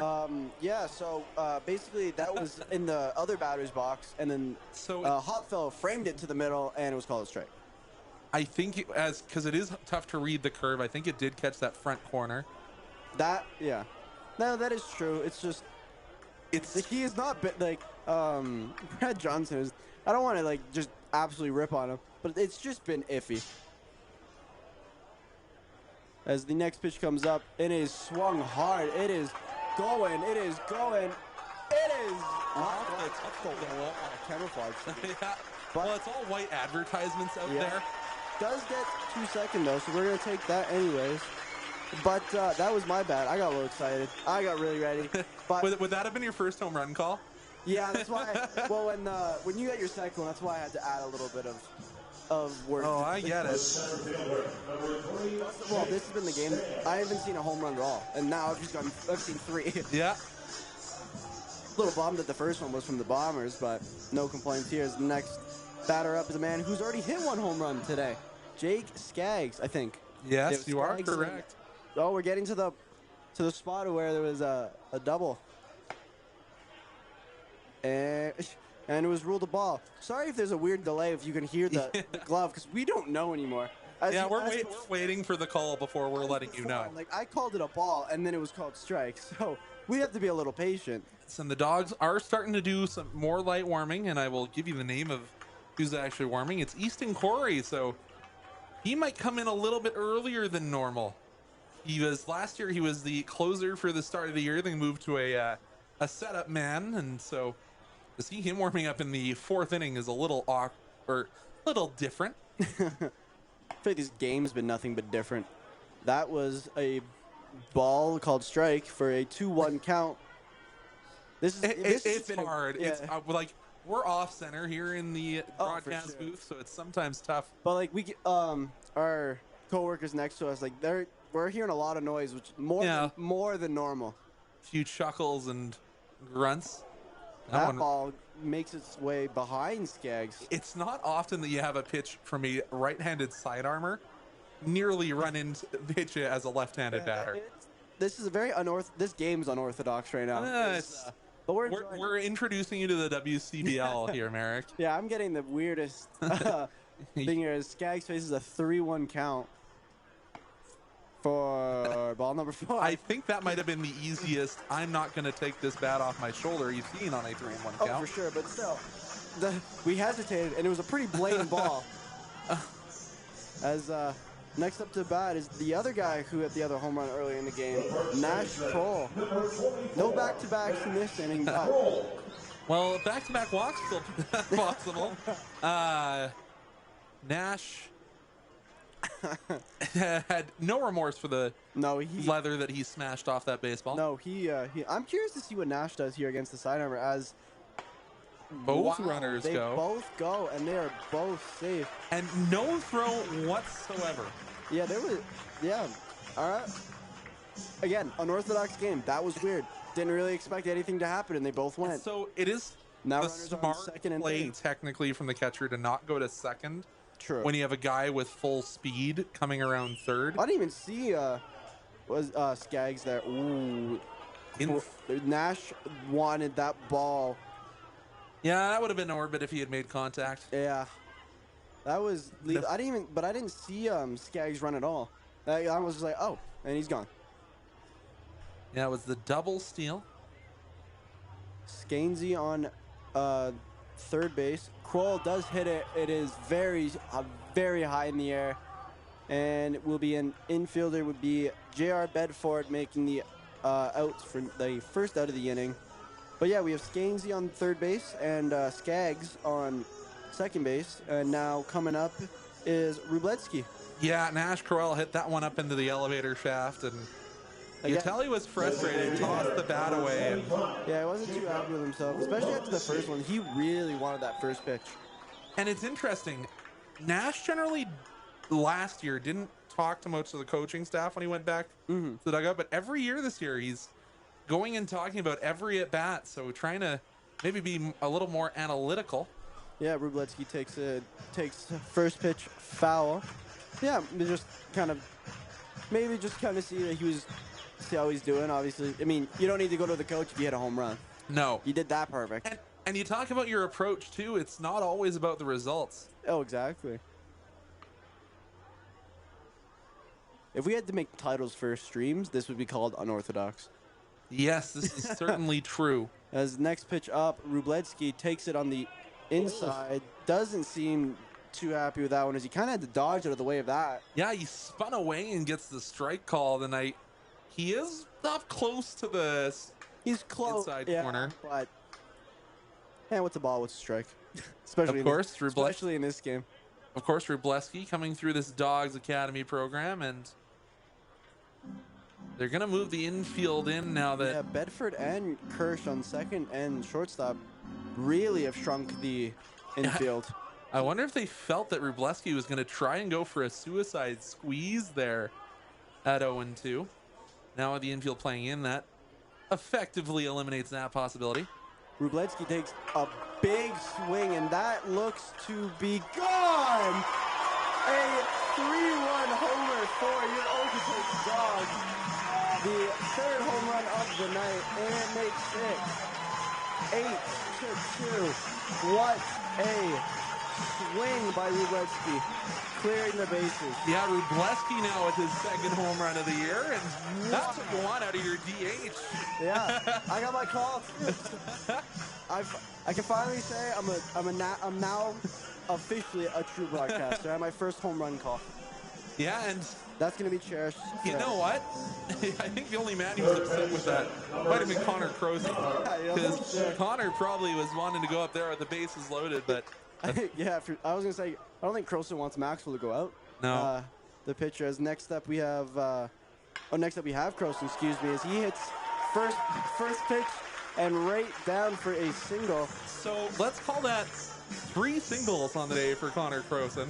He's having a game. Yeah, and like everyone on the Dawgs is having a game. Wow, and so. Oh no, I like this. I like this side. But yeah, the pitcher does look to be getting replaced. I'm not sure by who. Yeah, I didn't see who was coming out of the bullpen, so we'll have to wait for the warm-up pitches. But only a single inning there from the side armor Maxwell. Looks to be number 14, and that is Lucas Mahoney. Oh, is he related to Mike Mahoney, our PA announcer? I believe that is Mike Mahoney. Yeah, Mike Mahoney is our PA announcer. So Lucas Mahoney steps onto the mound. Lucas played in 5 games so far, hasn't got a decision, and that ERA is slightly ballooned. It's a 12.37 ERA. Ouch. So I will say, he's in a bit of an odd pitching stance too. Well, he's 6'3", so it's fair enough. Oh, I are 6'4". That back leg. Oh, there. Wow. I don't know the Orthodox. That is just a beautiful pitching. Yeah, it's got some sizzle to it. I miss Maxwell. I like the sidearm. I also like the results that for the Dawgs that came with the sidearm as now. They are leading 8-2 with 11 hits to 4. Yeah, and as I said, sometimes these lopsided scores happen in Brooks. Windy City, if you've ever been to Brooks, you know. Yeah.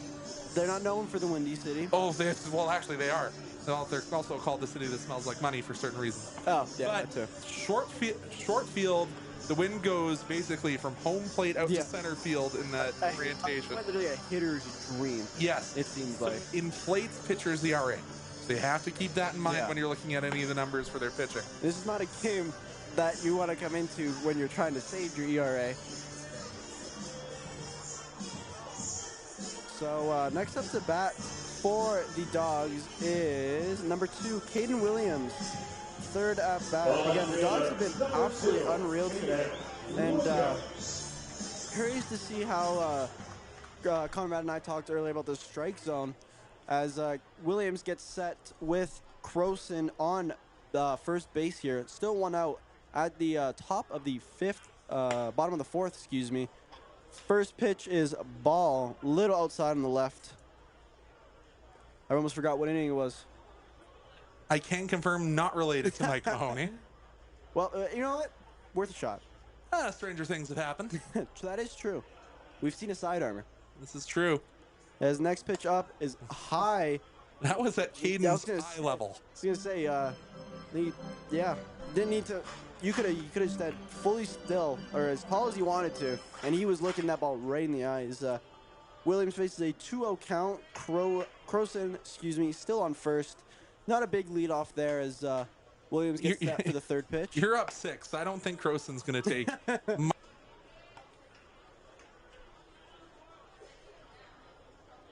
One out. This is the first pitcher that seems to actually be a little bit bothered by someone being on first, as both the Bombers pitchers kind of really didn't care.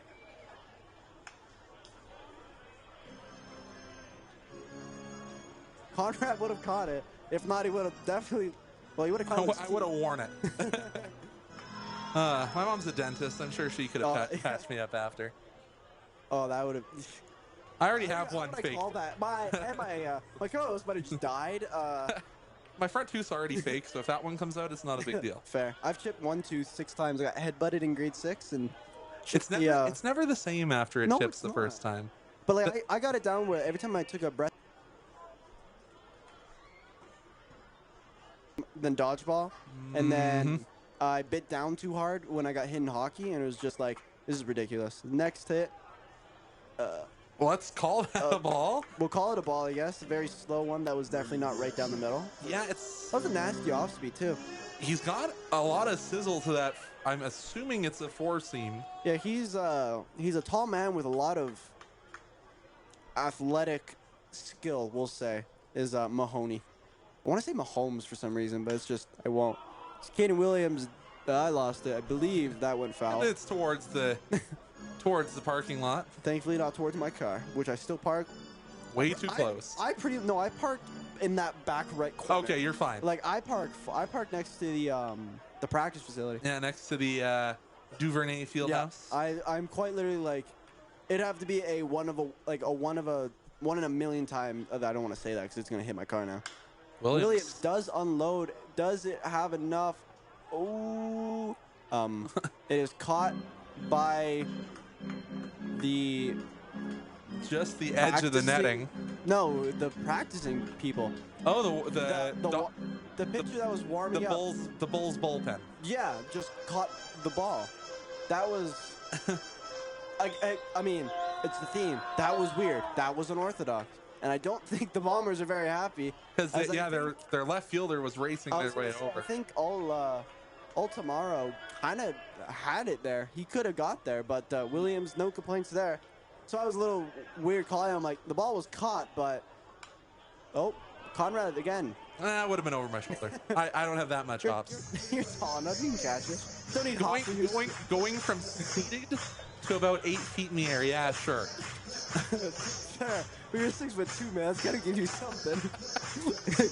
No, that was just an odd thing to do. I guess kind of natural instinct. I'm gonna catch the balls. Yeah. But Williams probably super happy with that.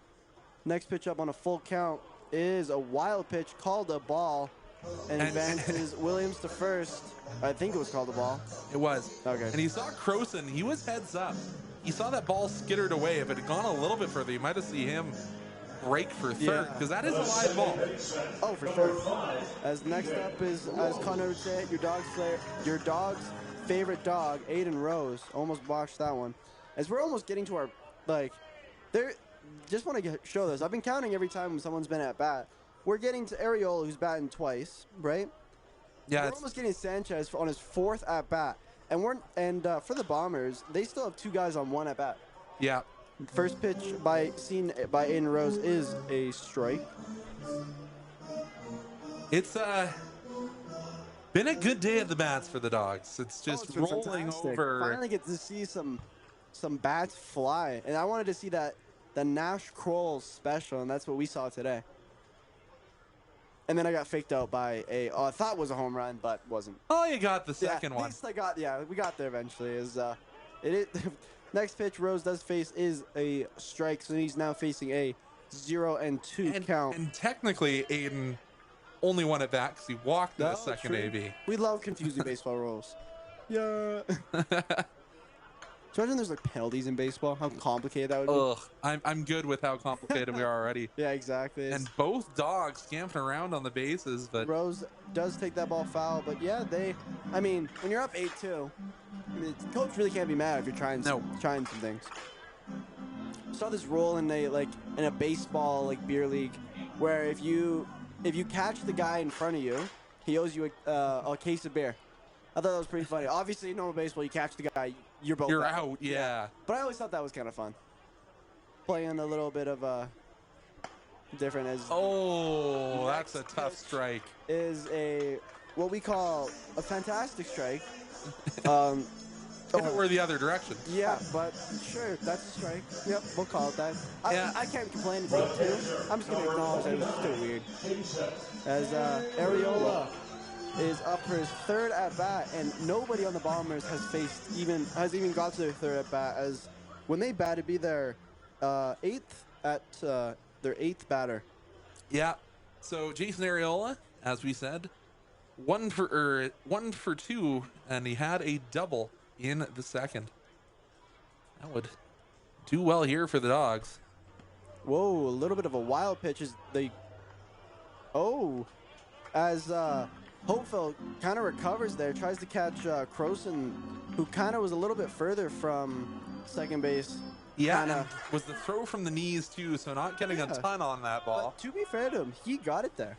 Croson does obviously get there first, thankfully, but got to give credit where credit due. Is Hopfeld wasted pretty much zero time getting that ball back to second. Next pitch up is outside. I feel we have to hesitate now. It is weird as Mahoney's pitch was outside, but with how today's calls have gone, we don't know. I don't know anymore.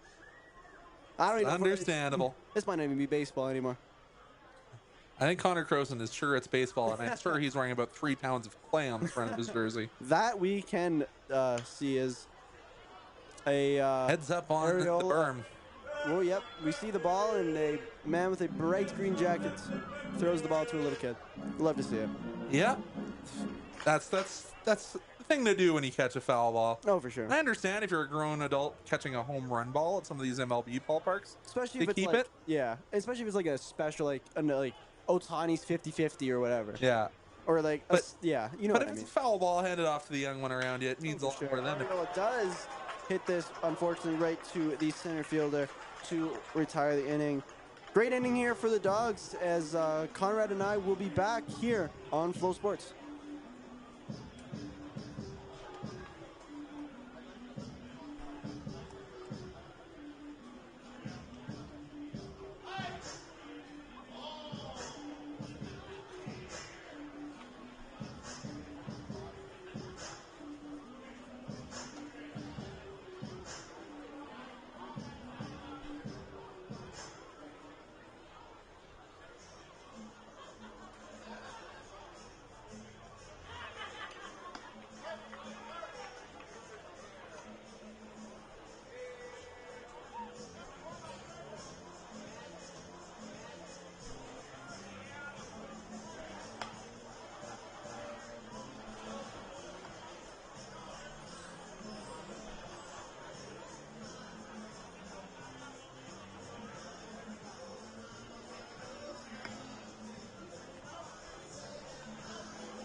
Good day presented by the Melody Break, the exclusive wallet supplier of the Dawgs.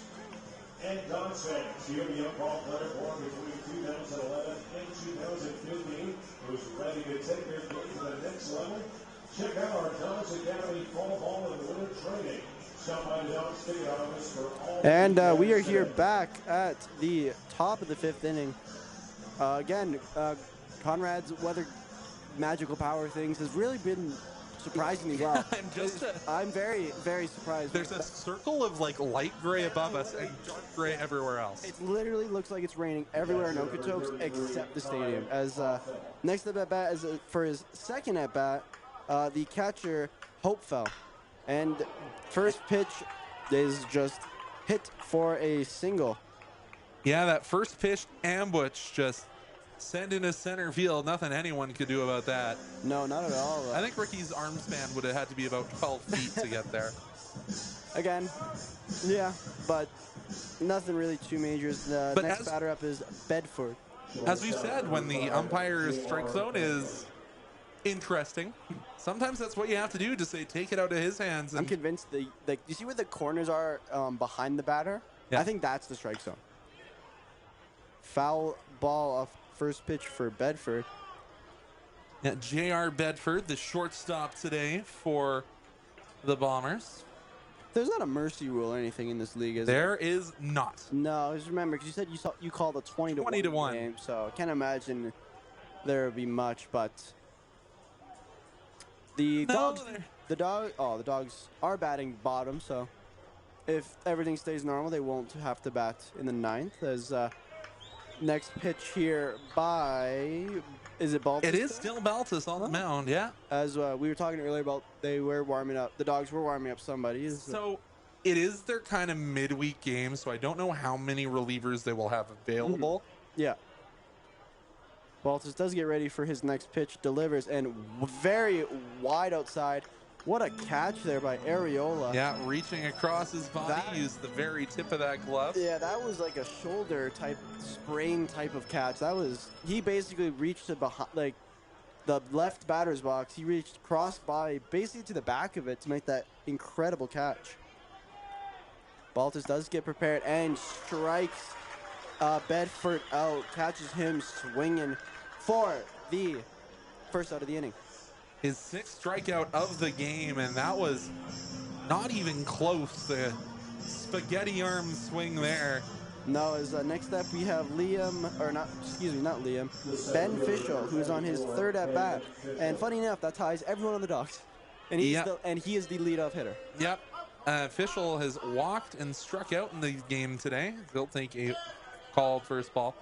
Going to take you a little bit on a trip around the WCBL as this at bat goes on. The Regina Red Sox currently trail the Saskatoon Berries by a score of 2-3 in the bottom of the 6th. Next pitch up is strike one. Baltus on a 1-1 count right now with a runner on first for the Bombers. So we'll look back into the East Division, and the Medicine Hat Mavericks, second in the power rankings. They're crushing the Beavers, bottom of the 6th there. Medicine Hat leads 7-0. Baltus gets prepared, throws the next pitch, and it is swung foul.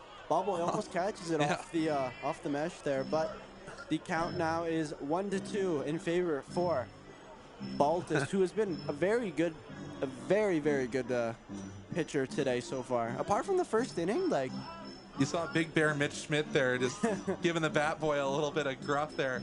Maybe a few pointers. Oh, and I don't like what I just see with their eyes. Just about to say. But hey, if you look straight above us, nothing's going to change. Yeah. And we saw a little bit of a lightning strike. At this age group, it is up to the discretion of the officials if we have to go on to a lightning break. As it is hit into right field and is caught by Stanzi for the second out of the inning. Yeah, one of the games I called that did go into a rain delay, that was the Williams walk-off walk. There was a few lightning strikes and they still played, and then there was a big one and then big thunder, and then they retired.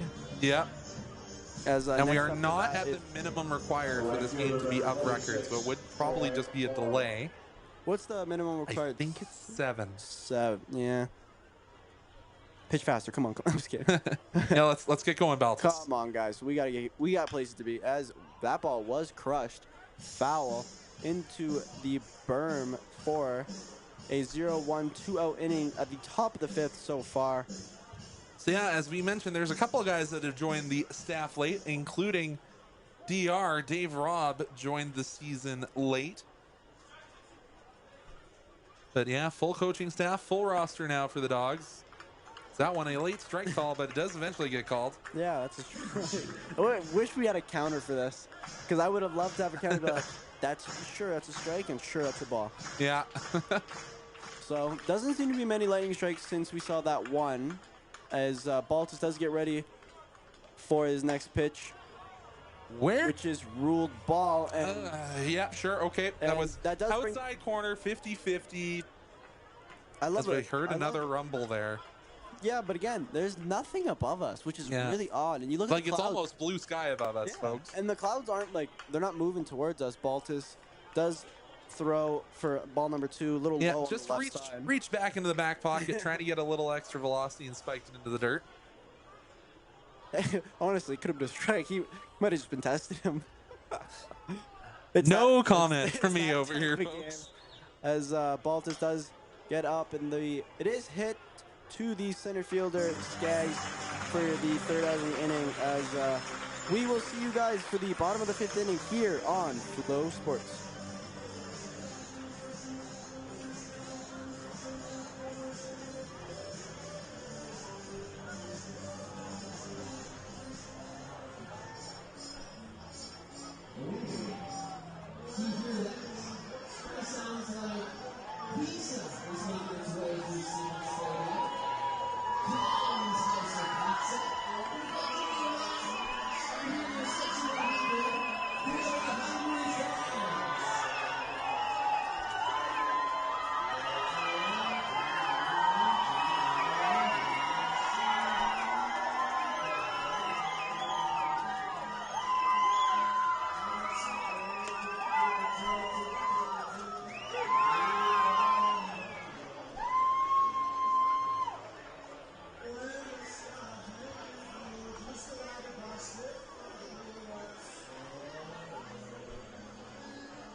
We'd like to give a big shout out to the St. Mary's School Group on our Inland first base bullpen patio.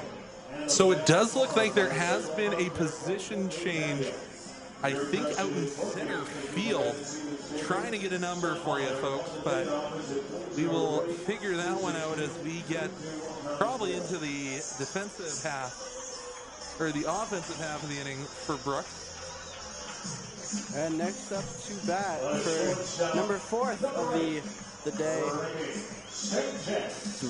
Ricky Sanchez. We know that Ricky Sanchez got the Serini dog of the game.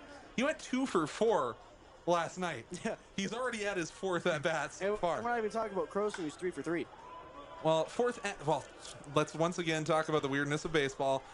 Technically, Ricky only in his 3rd AB. He did have only has reached base today by walk, has flown out and grounded out. But I was gonna absolutely unleash a rocket here, right in between the Scotiabank and Origin sign. Or he's gonna have one plunk off the top of his head, as that one almost did. Yeah, that was a little close. But that's my prediction, right between the Origin and Scotiabank sign, right where in the name of that little jumbotron of the C, right basically between the C and the H. We'll see. Ricky takes another strike on the inside half. If I call that, you gotta buy me like. I've already bought you Covet. Come on. Sure. But I mean, come on. If I call that, that'd be pretty nuts. Actually, I want to say there's been weirder things, but this game's just been weird. Yep. Sanchez gets ready to try to battle back. Does make contact. Unfortunately, does go right to Kirsch, who gets it to first for out number 1 of the inning. But we can't really be saying much as the Dogs cut since the first inning have gone 2 runs, 3 runs, 3 runs. And one of those is a 3-run. Ricky's really been the only one who hasn't been able to make it on base via a hit today. And next up we have Zane Scansey. We're getting close to the home run triple as Skaggs, Kroll, and Rubleski are 4, 5, or 3. Wait, what? 1, 2, 3, 4, and 5. As that, Scansy hit by pitch. And yeah, that was a bit of a brutal pitch. As didn't seem to be on purpose. it was the off speed. He just lost the grip a little bit. We're now getting into the triple threat of homers tonight. Yeah, and we have to say Scansy was about 3 inches. Yeah, from it. I mean, to be fair to me, I literally was about to say home run. I did say a home run, and then it hit the wall. Yes. Thankfully, I was able to call a home run, but that wasn't a good look. It's like that TikTok meme. Now my head hit the wall. I guess that's actually a Vine, technically, back in the day. I miss Vine. My bones grind to dust again. I had the Vine app for a little bit, and then I deleted it. I regret doing that. Ball 1 for Jake Skaggs, but literally it was like, it's going, it's go. Oh, it hit the wall. Or you were like, it hit the wall. I was like, oh, whoopsies. But again, to be fair, white baseball, white signs, it camouflaged. 1-0 count here for Jake Skaggs as the next pitch is dead. Yep, that's a strike. Sure, we'll call it a strike. Yep, that's definitely a strike. The outer left side in the batter's box. That's a strike. Yeah, that was right on the line at the right-handed batter's box. That's a tough look. See, it's always weird because I think where Skaggs is he's the lefty. And it's hard to remember that because I think he's my right. He's on your right, but he's bat's left. Yep. Next pitch for Skaggs. He does make contact for a foul ball, and he's now facing a 1-2 count.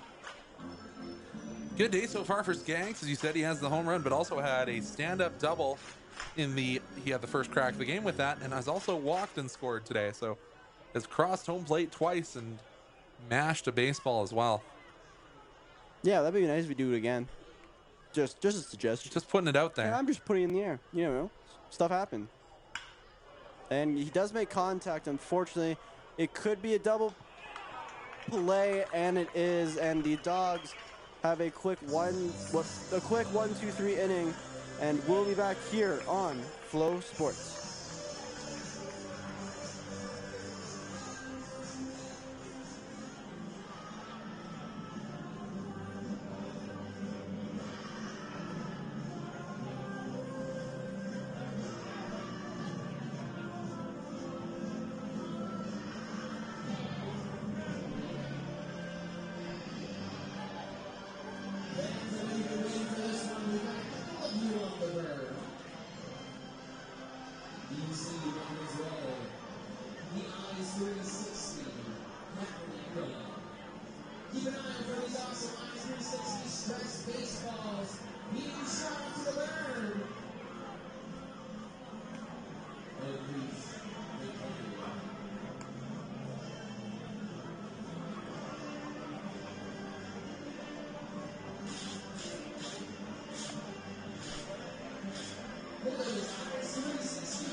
Now pitching for your Okotoks, number 18 of Campbellsville University, Ryan McFarland.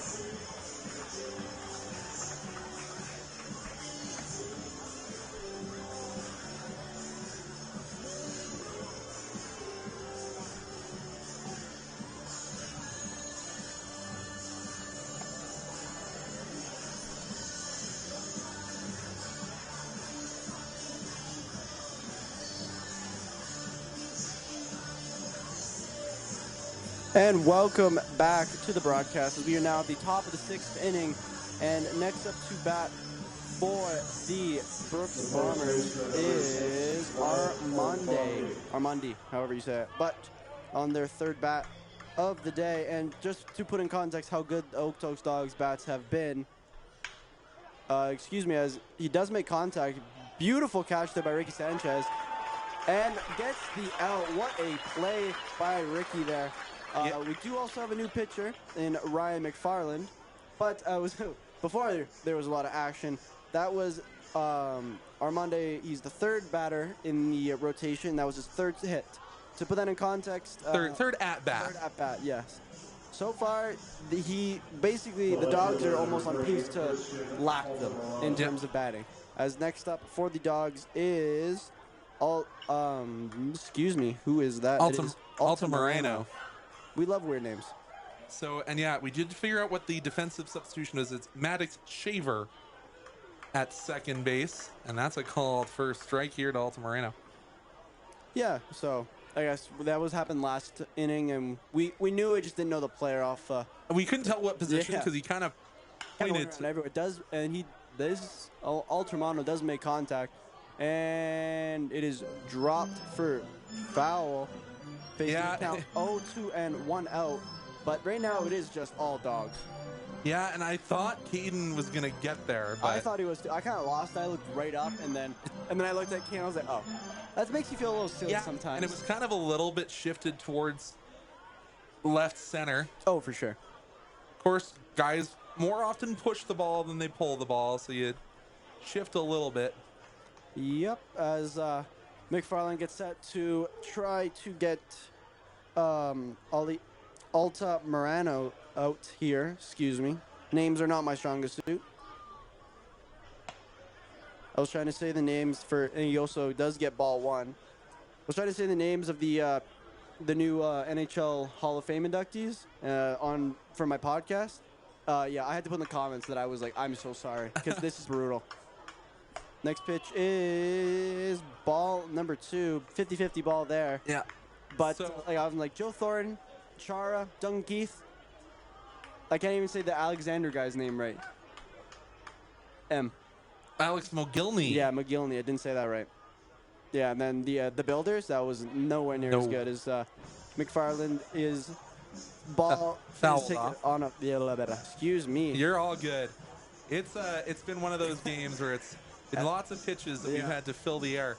But a Calgary and area influence, of course, with Lanny McDonald being the head of the selection committee, and Jerome McGinley joins the selection committee this year. So love to see that. Calgary legend. Oh, both of them. And McFarland strikes out Alta Moreno, who shockingly doesn't look very happy with the umpire's call there. Yeah, and that's the first strikeout for Alta Moreno, but the Dogs, let me count them up. This does bring in the next batter, Seth Recker. So the Dogs need 2 more strikeouts to K9 on the day. You got it eventually. I'm stealing that from my home team, San Diego.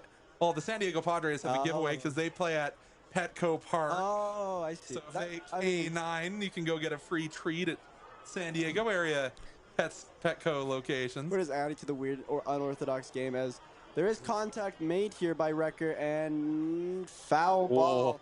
But Scanzi was on his horse there. He looked like he really wanted to get there and was just a few feet short. But and Scanzi, if it had been fair, it would have been in the glove of Scanzi. He literally, the moment it was hit, Scanzi was almost at the foul line. Like, he really was getting there. If you can cover, if it's going to be fair, that's all you can do. And that's all he needed to do. I just need to start doing my fan motion again to get these black clouds out of here. But still, you look up, it's still mostly clear, as McFarland's next pitch is a 50-50 ball around the left batter box, and the count is now 1-1 with 2 outs here at the top of the 6th inning. And the next pitch is a bit of a wild one. Arriola not able to catch that one. Thankfully, no runners on for the Bombers, and the count now is 2-1. We gotta say, this is if you're a power hitter and your last name's Recker, that's so cool. Just a baseball name for you. McFarland does get ready, and it is in the dirt. But again, with how weird today's been, wouldn't have been surprised if it was a strike. Yeah, I thought it was in and around the knees when it crossed the plane, but yeah, I just think Arriola, I don't know, when a catcher kind of brings up dirt with a catch, it's kind of a weird signal for the umpire. But well, you got to remember, they do rub their glove in the dirt and get it loaded with dust. Yeah, it's called loading the glove. Doesn't it help with like pinpoint accuracy? Well, it helps obscure where the glove actually was when you catch it. It's like the same way when goalies put like a little bit of snow behind their crease to stop the puck just a little bit. Well, Dominic Hasek, obviously the famous Yeah. against Jeremy Roenick. As McFarland does get ready, and it is Skips that one in. live ball as Record does advance to first base, and that does bring up. It will be Shaver. It will or won't? Will be Maddox Shaver. Yeah, his Yep. first AB of the afternoon. I wonder if the 2 strikeouts are a contributing factor to why Liam Kirsch is back in Yeah, but the dugout. I feel like you can't blame it all on one guy, as the score is 8-2. You can't put it all on No, him. but you've struck out twice and had arguments with the umpire on both of them. Oh yeah, fair.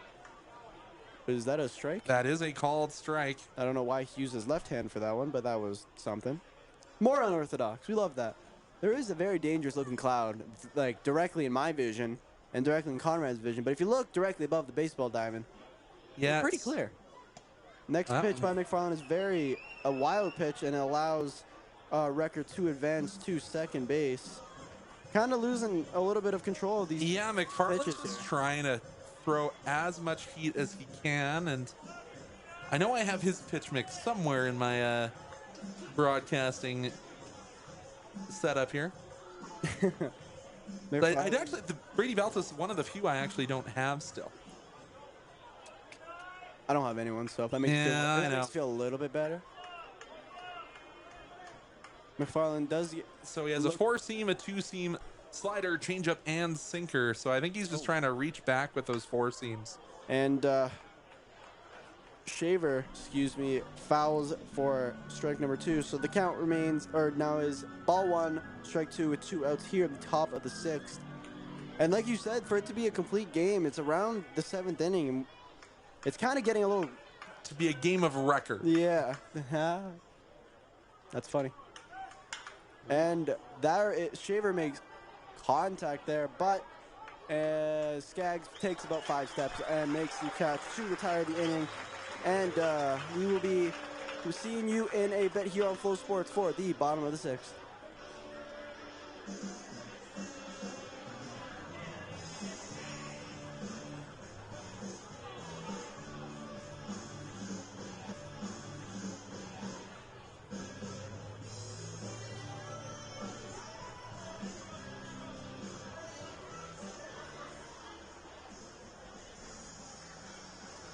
The Okotoks Dawgs would like to extend a very happy birthday to the following fans joining us at the game time.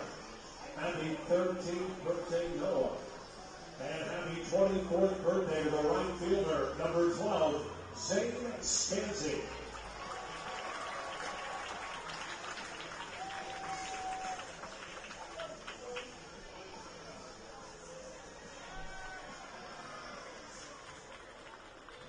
Dawgs fans, it is the last call to purchase your 50/50 tickets. Please visit one of the Academy players walking around the concourse or visit either our first base or third base 50/50 tickets.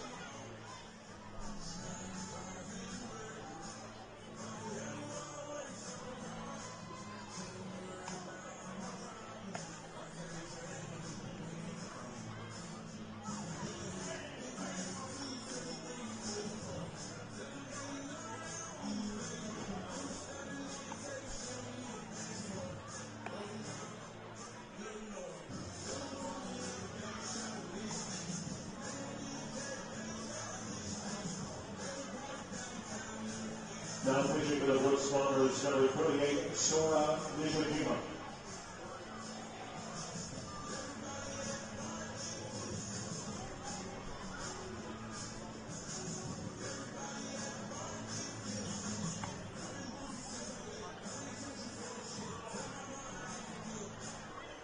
So, folks, I hope you enjoyed the previous Side Armor, because we're back to Sidearm Nation. So Sarah Nisijima on the mound. We love unorthodox. Out of Saitama, I do believe that's Saitama, Japan. Yeah, like we said before, it's getting a little darker here now. It's also a combination of just it being late at night. Yeah, correct. Saitama, Japan. Trying to figure out what island that's on. It's it's far far away. That I can tell you. Next up to bash is Nash Kroll for his 4th at bat. Nash does have a home run and was very angry last at bat, but he does kind of get his wish of facing another sidearmer. Yeah, I saw the last one pretty good. Nash is talking to the umpire, and I'm not sure why. Probably to figure out what the heck his strike zone is, because Well, I think there's communication from the Dawgs dugout looking at some of the flashes in the sky. they might be trying to just get into the 7th inning to call it a game. First pitch is, Nash. Nash is hungry for another one as Nishijima throws a odd little sidearm there. But again, Sidearm Nation is loving this game so far. The Bombers seem to love their sidearmers. So Next pitch is ball a little high right for ball number 1, or high left, excuse me. Saitama is on the largest island of Honshu. So I'm terrible at geography, to be honest with you. Nash does make contact with the ball, and the right fielder slips and drops his glove. What a catch.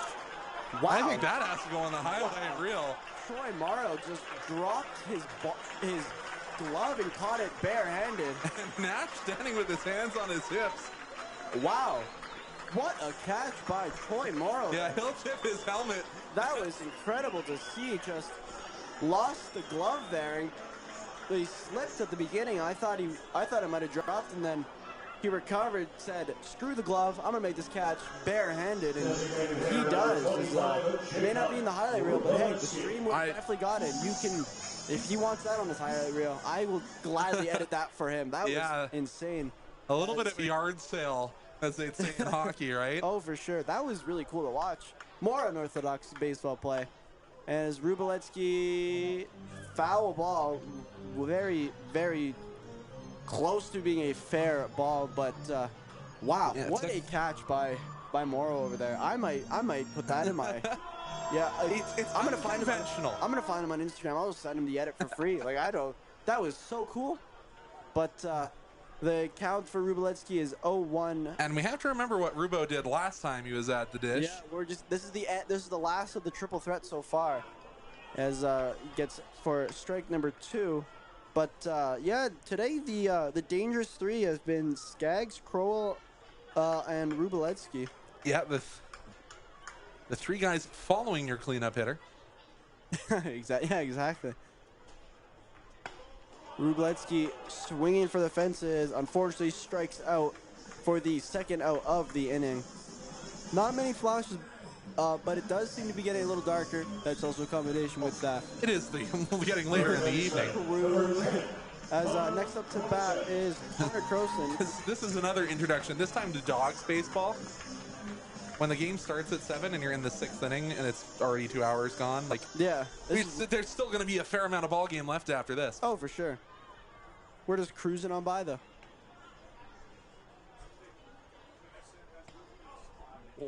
Ball 1 here for Croson. And that narrowly missed Nash's wrist. Yeah, that was, and getting hit in the wrist is especially on this the bone that kind of pops out. That is, that's gonna hurt. That's gonna leave a mark and be very painful. Croson does make contact, but it does go to the incredible right fielder, Troy Morrow. This inning, he's been a very good player here for the Bombers. And he made the catch with the glove this time. That is true, so he's learning. But we'll be back here on Flow Sports.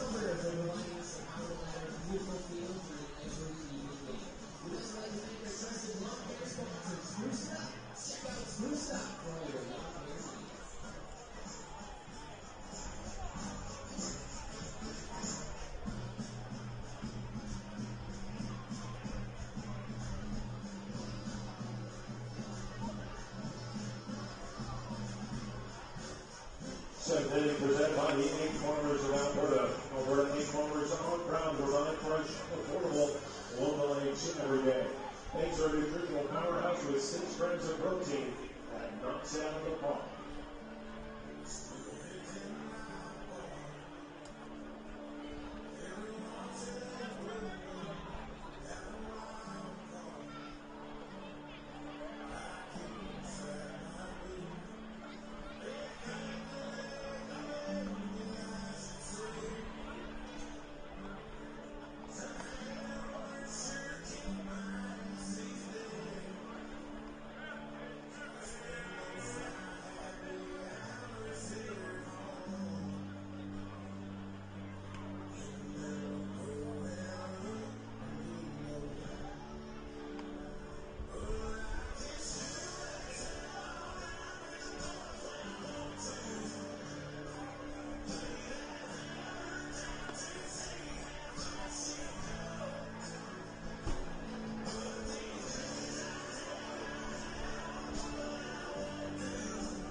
Now pitching for your Okotoks, number 32, Anderson Torpy. So it's Anderson Tordif into the matchup for the Dawgs on the mound as Conrad Krauser and Merrick Robinson will take the rest of the way with me on the call. But We bring up the guy with the very cool last name. Anderson Tordif, don't have any of his stats for you because I don't think he's actually hit the online stats yet, but gets the called swinging strike in here against CJ Snowden. Snowden went down looking last time out. So now if there's a delay or whatever, does it count as the game's over? Because No, we now need we're to in get through this inning. Okay. I believe to get a game of record. Interesting. We love weird baseball rules. I feel like I've said the word weird and unorthodox like the most I've ever said in my life in one sitting.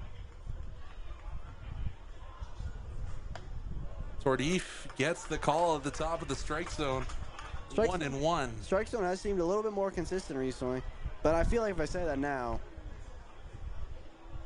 I'm still waiting for one to be like super ridiculous. And so Anderson Tordif out of Clackamas Community College spikes that one outside the strike zone. Let's go to 2-2. That's always a fun college name, the Clackamas Community College. sounds like their mascot is like a duck. The Quackamack. Swing and a miss. Tordif, one batter faced, one strikeout.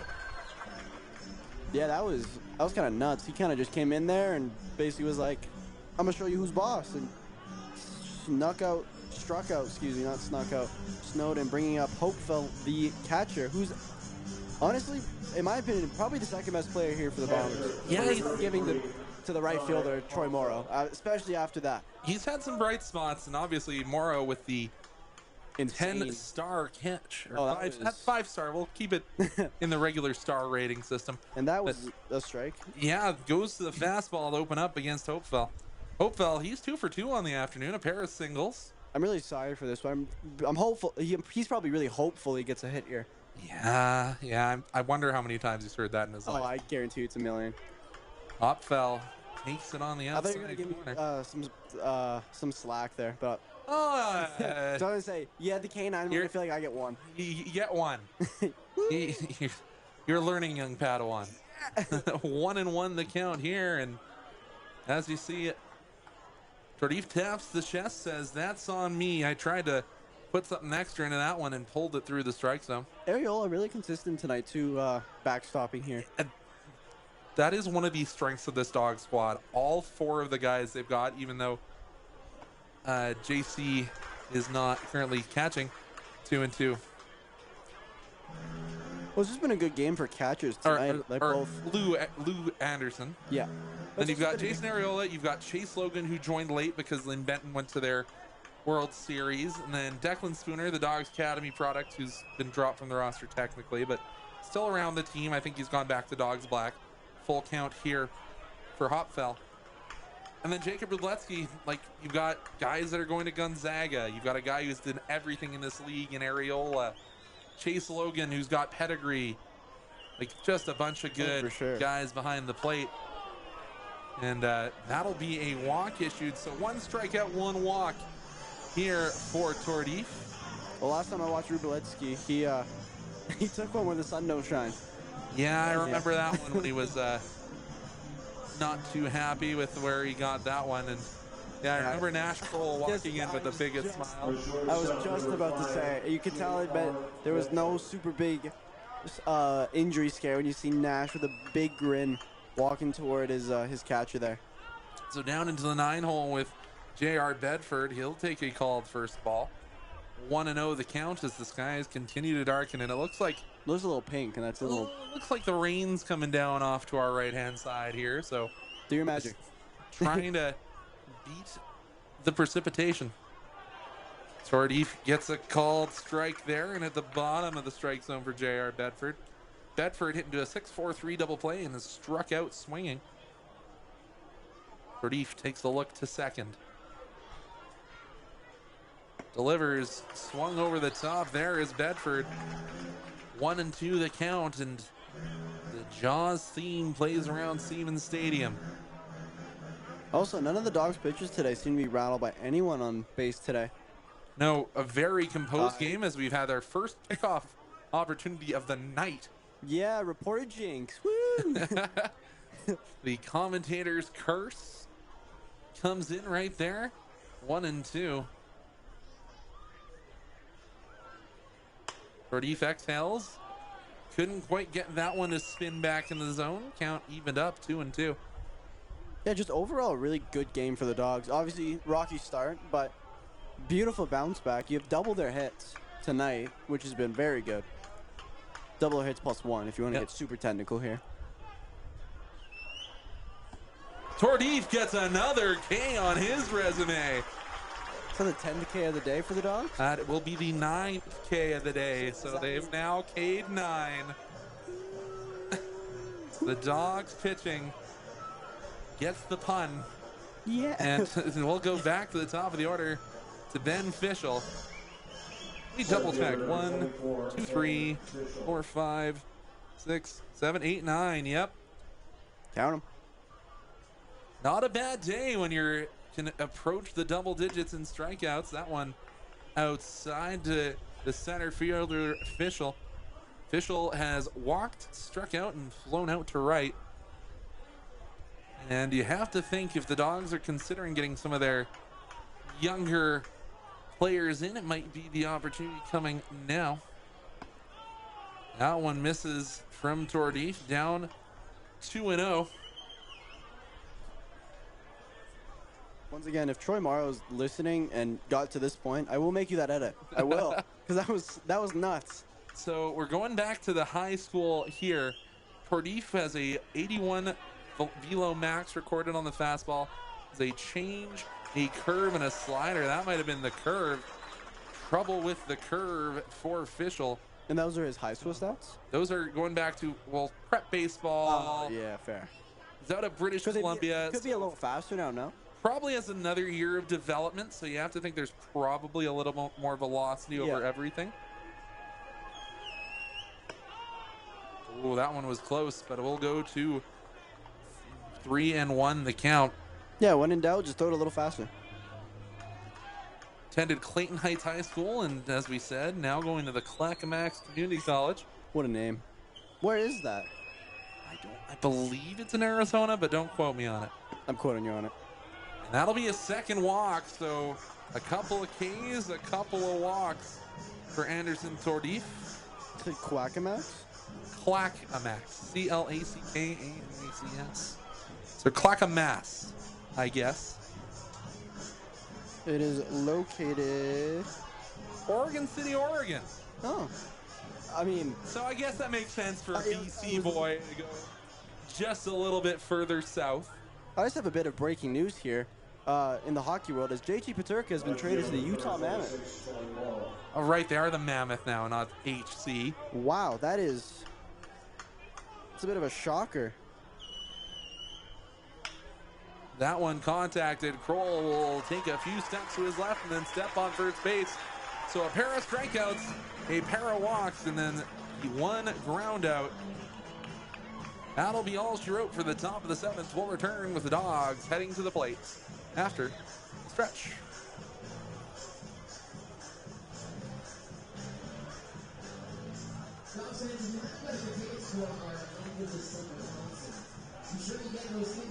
Fleetwood Magic is going to be coming up with a band called Royal Crush.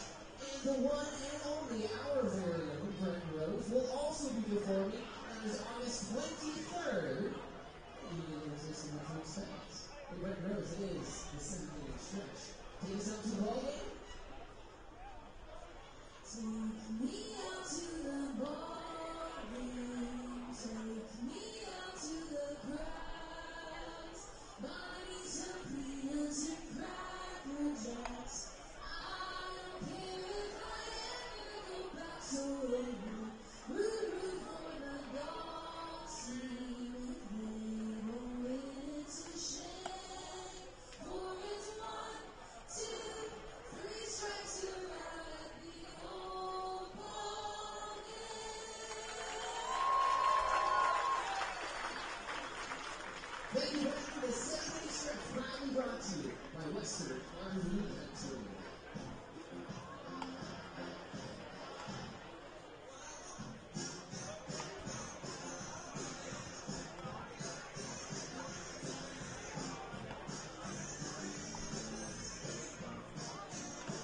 So Sora Nisajima still on the mound for the Bombers. Gonna probably not see a ton more arms come in for Brooks.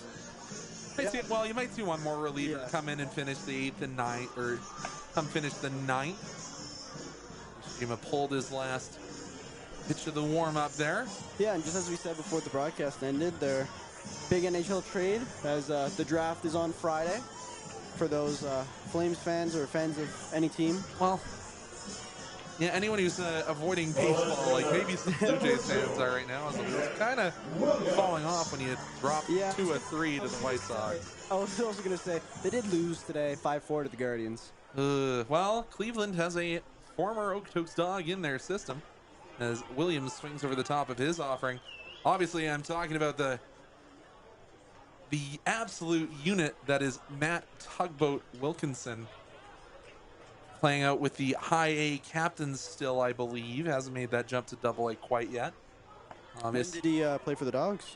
That would have been 2022 was his final year with the Dawgs. Yeah, big, tall, big lefty who paints the corners on a regular basis. Oh, he's a pitcher? Yep. Oh. Yeah. 280, 6'1" lefty. That one stays outside. The hope felt ready to throw the ball to third, but I think every fan, including us, it was like, that was a pretty blatant ball. But again, could have been a strike. Fair enough. I actually can't even argue that anymore. Nope. No, I take it back. Yeah, no, that's fair. Jima deals. Once again, stays outside. And it's even stranger because, well, actually, Japanese baseball is so stylistically different. It's not really that big of a surprise to see a side armor, because obviously we have the history of Japanese submariners coming over and playing in Seattle. So not that strange to have another different arm slot coming in out of a Japanese pitcher. But then you think about this whole Japanese baseball system, where everything's so regimented, especially at the high school level, to see somebody coming in and coming at an weird arm slot. Oh, for sure. It's kind of different. So just going back to that little trade, according to a little insider, the rumor of the return that Buffalo is getting for Paterka as Williams hits the ball foul is apparently nuts. Like, apparently it's like 4th overall nuts type of trade. Like, this could be a blockbuster 2 days before the NHL draft. So Williams in a full count now against... That's why you love dual sports. That's why you love just sports. Against Nishijima. Jima delivers inside. Williams will walk to first. A leadoff walk for the Dogs. He'll hand off to Aiden Rose. But I'm talking about the system of Japanese baseball. Obviously, they have the summer Koishin, that annual nationwide basketball or baseball tournament, the largest amateur sport event in Japan, where 56 teams for the special editions. Yeah, it's like a huge playoff bracket. Oh my goodness. If you thought NCAA baseball or basketball was wild with their March Madness. Dude, March Madness is like ridiculous. And so you hear the fans, those that are still in attendance, not happy with that strike call to Aiden Rose. Rose is 0 for 2 on the afternoon, has drawn a walk, flown, and struck out looking so far. At least it's the type of game where fans leave. It's not like, oh, they're leaving because we're Dogs are terrible. They're leaving because, like, the weather's a little bad, but the Dogs are up by 6. This is true. Rose sees the changeup off the hand of Nishijima not hit that 6. The 12-6 change that you're seeing out of so many pitchers these days, obviously coming out of a different arm angle from the side armor. That one, the fastball, will make it 1-2. We're back to questionable calls here. That one was pretty point blank, I think. I disagree. Everything should be a ball for Aiden Rose. I think there's a lot of Dogs that will agree with you. Pickoff attempt to first. That's a weird. We didn't see Maxwell, the other sidearm pitcher. That was weird. Yep. The pickoff motion from sidearmers can be real weird. It literally looks like you have no you have nothing in your arm. Yeah, Like, no ligaments in the elbow. Like your arm is just there to like flip and just. It feels like a slingshot. I don't know. Have I seen a left-handed side armor in person? I'm trying to remember if I've seen it. I don't think I think it's all been righties. Watch the next picture, baby. Yeah, left arm, it's left. And we're He'll be bringing a left-handed submariner Oh at my. the rate we've been going. And the third Williams. takeoff attempt. I'm just saying, Caden, your jersey, you're an outfielder. It's too clean. And up fell. I think he's getting a little annoyed. We're down 8-2. Do we need to throw the pitch to first three times in a row? And if this inning ends and we have to call a rain delay, put it in the record books. Flick the win column up for the Dogs. Yeah, 1-2. Yeah, it's The a little count, green Dayton over there. Rose. That's not a very good thing. Caden Williams goes. Rhodes makes contact. It's into shallow right field. And this time, kept the glove, lost the hat. Do we need to just super glue on the equipment out in right field? Florida's going to have to we get some tape. Yeah. Get some tighter equipment there for Mr. Morrow up there. Get that man a sponsorship. But also, great heads-up play that by Williams. He booked it, but then kind of looked up for a second. Yeah, an unfortunate there for Aiden Rose is 0 for 3 officially on the afternoon, and Jason Ariola, he started his day off with a stand-up double. Fouls that one off towards the berm. Another little more rumors in the hockey world is there could be a third party in this trade. This is monumental. I know this is a big baseball game, but you know. Well, big for the Dogs, as I do believe they could potentially get back into first place in the Western Conference. Who's the best team in, I would assume, the Berries? Berries do have the best overall record currently, yes. As Williams will jog his way back to first, count 1-1. Again, being our definitely qualified meteorologist, it is a little green to my right. Then that's obviously not a good sign, and it's a little pink. Yeah, sunset going down, and of course the beautiful Alberta skies. That one catches the outside corner on Ariola, and he kind of grimaced at that one. That was kind of a nasty little off-speed pitch there. Yeah, that one had some little wiggle movement. A little bit of gyration. 1-2 to Ariola. Gyration. Pitch, Ariola fouls that one back, and it'll get its way into the seats. Connor would have had that if the roof didn't exist. You think I have like unlimited arm span? No, you got like LeBron James type. You've seen my athleticism. It's not at that level. 1-2 once again to Ariola. Takes outside. Good eye. 2-2 the count. You know, I almost bought some Jason Ariola gear last night. He's got that NIL deal where you can go on his personalized website and he'll see some funds from it. Almost bought a shirt yesterday. What stopped you? Don't carry things in my size.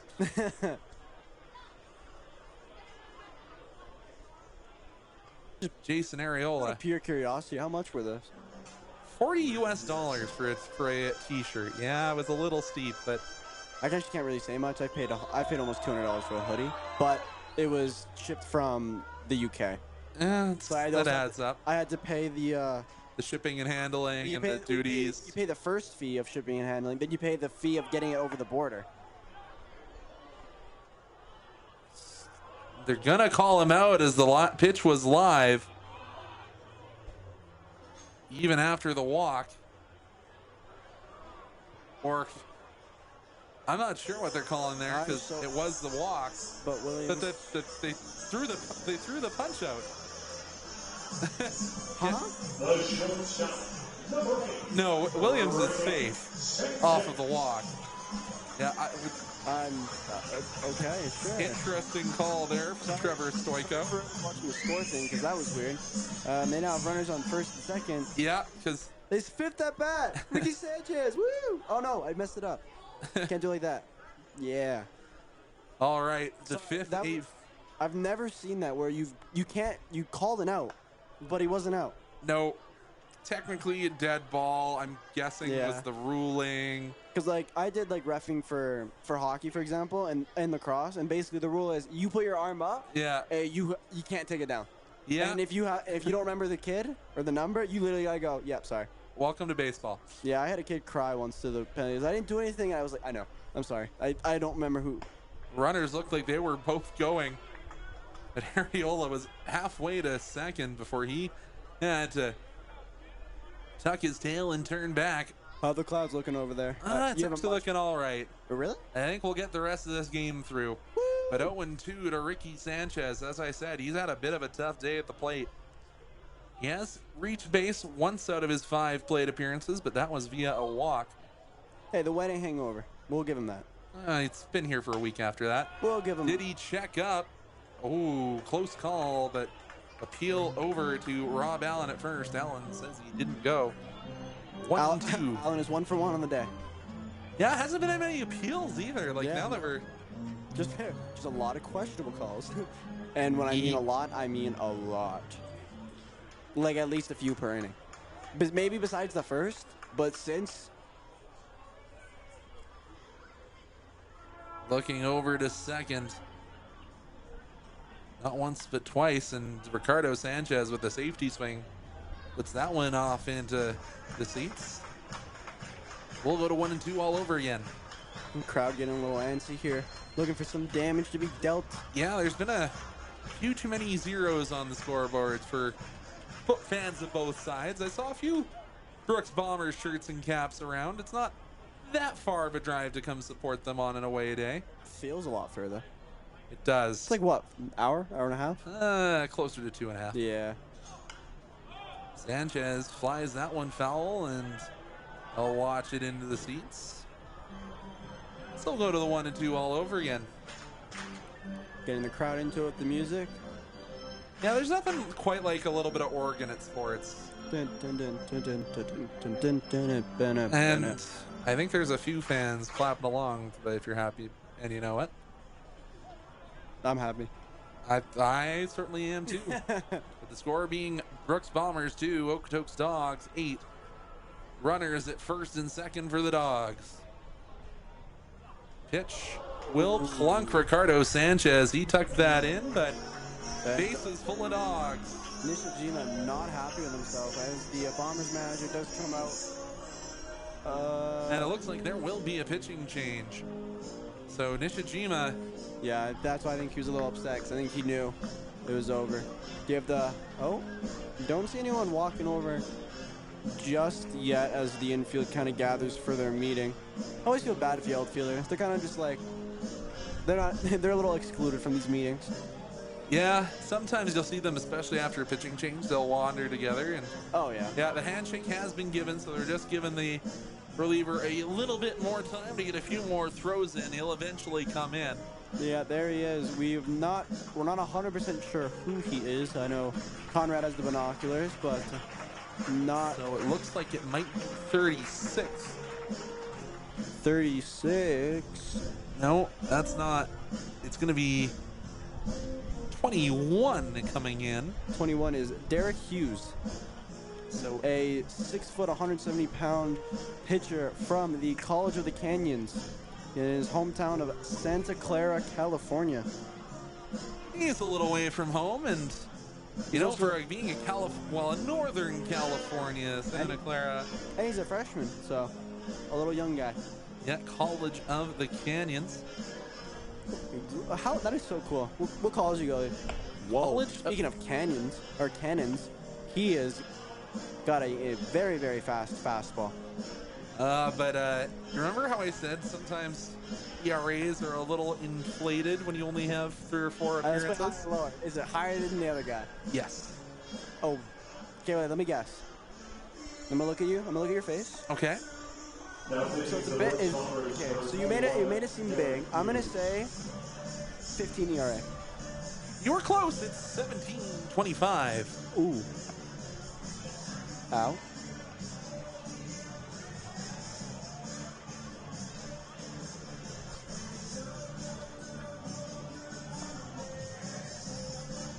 All right. So As he'll get warmed between up. the past two pitches for the Bombers, they've had a combined. Well, you said Hughes Well, was, Nishijima was not as high. oh, I thought he was 12. Or is that, No, that Max 12? was Not Mahoney. So Mahoney was 12. Hughes is 17. So between them, they're 29. Yeah. However, he is the short innings guy. Is only pitched 4.2, but does have 5 strikeouts and only allowed 9 hits, but 4 bases on balls, contributing to that 17.35 ERA. Remember, ERA calculated if you pitched a full 9 innings, what it would average out to. Yeah, so you pitch 1 inning, it's going to be very, very inflated. Yeah, and if you have 1 bad inning, sometimes that's why those ERAs get super inflated. Well, also, like you said, the Bombers' home arena is literally a pitcher's nightmare. You're pitching, Yeah. you're pitching into wind, and when a batter hits, it's carried by the wind. Yep. I kind of want to hit there. You make it sound like I could hit a home run for free.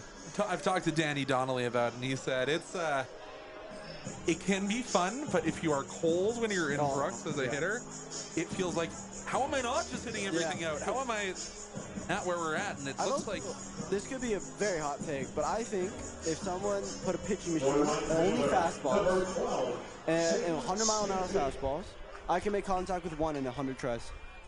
so you But they like no curve. if there's a curve, change up anything, it's over. I'm not getting it. If it's right down the middle every time. we'll head to Zane Scanzi. He's 1 for 3 on the afternoon. Flew out, struck out, but then had that double and eventually came around to score. And last time he was at the plate, he was hit by a pitch, but he comes out with There's the two base. batters today. Yeah, comes out with the bases full of Dawgs. Gets a called first strike. Second pitch, Scanzi fouls that one off. He'll go down to 0-2. And the advantage to the new pitcher is Derek Hughes. Not related to Jack Hughes. We don't know. Actually, good point. And we don't know if McFarland. Well, not out. Well, we don't not know out of Santa Clara. So. True. Yeah, we don't know if McFarland could be related to Seth MacFarlane, the actor and creator of. And Zane Scanzi put that one a mile out of play. Also, a very beautiful Chinook to our right. Yeah, you got that beautiful looking Chinook arch with the clouds going on. Yeah, a little bit of yellow, a little bit of pink. Thankfully, the green went away because green is not something you want to see in the sky ever. Nope. Scanzi facing an 0-2 count with 1 out here at the top of this or bottom of the 7th. Excuse me. That one had lots of movement, but movement down into the dirt to Scanzi, so he'll go to 1-2. And we do have a new base coach, as it's Jason Areola over at first base with those custom cleats. It's my favorite base coach. Swing and a miss from Scanzi, his second strikeout of the night, and thought that would stay across the plate, but some wicked movement there from Hughes.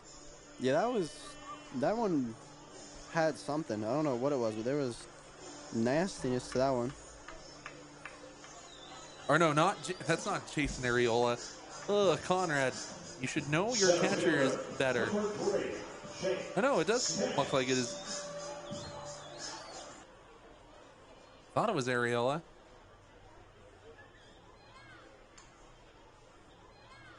I'm totally wrong. That one's inside and it gets away. Runners will go. And the Dawgs will plate their 9th run as scampering home with Caden Williams. Good heads-up play there by Williams to see that he had the opportunity there and kind of just wasted no chance, just ran home. No hesitation, too. Yep. I mean, I don't think your coach would be too mad if you do get out in that situation when you're up 8-2.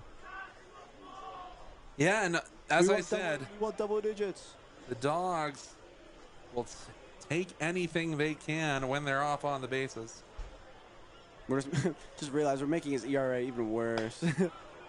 That one finds the outside corner to the big, tall lefty, Jake Skaggs. Skaggs, double, also home run, walk, and then hit into the double play. But overall, real good day for Skaggs today. 5 at-bats, if you want to count even the walks and whatever. But Has 5 plate appearances. yes. Takes the called strike on that outside corner. 1-2 the count here for Skaggs. Might be raining as a lot of the umbrellas in the stands seem to be. Yeah, it seems like there might be some precipitation coming down. Well, we can play through rain. True. We're not soccer players out here. Come on. 1-2 the count to Skaggs. Well outside, and Skaggs says took a glimpse over his shoulder to make sure that one wasn't a call from Brad Johnson. 2-2. Baseball slip and slide would be sick. Well, It's fun to play also like just normally. Nash Kroll, as I've said it a few times this year, is the undisputed tarp slide champion. Yeah. I would love to do a tarp slide one time this year. Skaggs fouls that one off, and he'll take a hop, skip, and a jump to recompose himself. Like, you know when you play like kickball and you have like the pool, so you have the slip and slide and there's like a mini pool for base? Like, Yeah. those are always so much fun. I've Because- never done it, but I've seen it. Trust me, you think you can get fast. You take one step and it's like, you better hope you hit that far. Yeah. But if you can get going, you're basically, you're jump diving. Skaggs hits that one back. Thought I would have caught that one too. Not that one. I was asleep at the wheel for that one. 2-2 the Connor count. might have got a concussion after that one. If it was. That would have been my 14th, but you're laughing. I'm being serious. I have one. I was Yeah, happy too because I got out of football. Me and Eric Lindros were one and the same.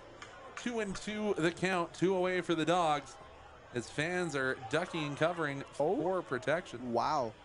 So far, Elliot Freeman has tweeted, hearing the JJ Paterka deal of Utah is for Michael Kessering and Josh Doan. Oh no! So They're killing the connection to the Coyotes. Wow. That feels a little underwhelming for a Paterka. Josh Doan is I going to guess be he's- a star in this league. Yeah, but he's going to buff. Paterka was a young star too. 3-2 the count to Skaggs. Skaggs skies that one off out of play. Does make you question what Utah's going to do with that 4th overall pick now. They could just draft I'm focusing on baseball, Merrick. Fair. But 2-9, it is a big deal. I'm not going to deny that, but just hoping that we can get through the rest of this ball game with just a drizzle, as we see a lot of fans have made their way up just under our broadcast location. 3-2 the count, and foul that one right off the head of the catcher. Ooh. And he's slow to, and gives a "I'm fine" to his dugout. Skaggs says, "I'm sorry, didn't mean to do that one." As those are tough. Yeah, I'm trying to look out for the rain here, but like, thankfully I'm not seeing any on the diamond. But like, I'm trying to look at even the floors of some of the. I'm seeing lots of rain jackets and ponchos. Yeah, I might be underdressed for the weather. I've only got a hoodie here with me, and Yeah, I got basically a crew neck and shorts. gonna see. I'm shocked that they didn't call out Dawgs' athletic therapist. I think just because quick recovery, right? So. Yeah, Savannah probably already getting her gear ready and on the top step if required, but 3-2 once again to Skaggs. It's turned into an extended battle here, and we'll see more pitches in this AB. How many balls have we lost in that? In this one at bat. Yeah, I'm sure John Candy is not happy seeing these ones keep flying. But Skaggs just wants to get on base. Hand the ball over to Nash Kroll, who is in the on-deck circle. Skaggs against Hughes again. Holds up, and that one's going to be a ball, so all aboard for the Dawgs once again as the battle held out by Skaggs. I won't call it a win. That was really weird. You said all aboard, and then they played the little. I'm just know what Christian's going to do. We're connected on that level. That was pretty incredible. And the sweet melody of Funky Town. It's such a him song, Oh, it's too. good.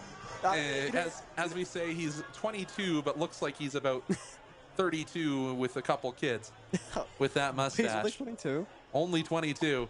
That one spiked into the dirt. 1-2. Yeah, it was just his birthday a few weeks ago. No. Happy belated birthday. And of course, as we said, Jake Skaggs, or rather Zane Scansey, sitting in the dugout, was his birthday today. So happy birthday! And Nash Kroll popped that one up. Will it find turf? It will not. Nash Kroll. That ball went to the moon. And came The back. moon shot. But the Dogs only play one despite loading the bases. We'll be back with the top of the 8th when we return here on Flow Sports.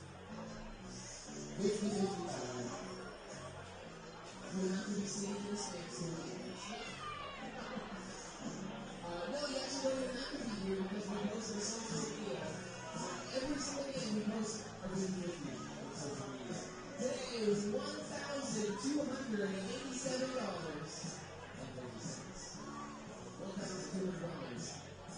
Going to a C ticket. C 10416. That is C 10416. Congratulations. If that is your ticket, you're now $1,287 richer. You can your race at the Dawgs office. Your new host, social media. Stay home.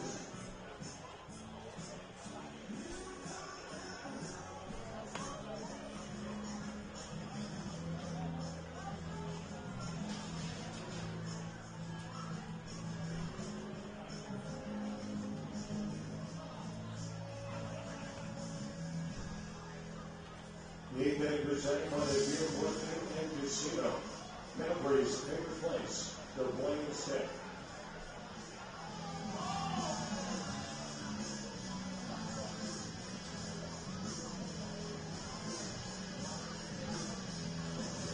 Now pitching for your Dogs, Alberta State Community College. Number 39, Trey Macwood.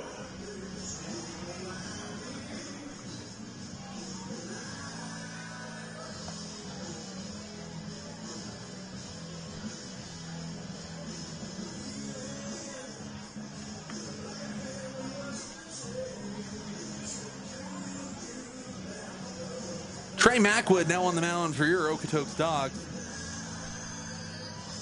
Getting a Just- little dark here, too. Yeah, you might see Mac. Well, I don't think you'll see Mac work into the top of the 9th. It'll probably be give Mac the 1 inning and then When I explained that to my parents, like the way kind of the pitching works in this league, they looked at me like I had 3 heads. yeah, They're like, how many? it's different. Yeah, when I was like, yeah, each team went through about like 4 or 6 pitchers, and they looked at me like, huh?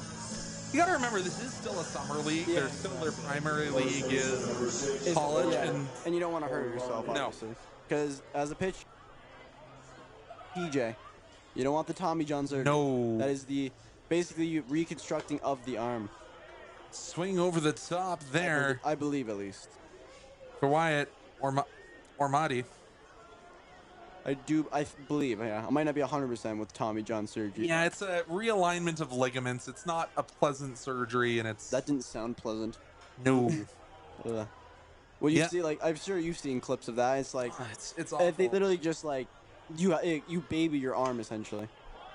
Yeah, it is your moneymaker as a pitcher, as Macwood gets that one fouled off into the seats. He's ahead 1-2. Yeah, you know how you said ambidextrous backers are a dying art?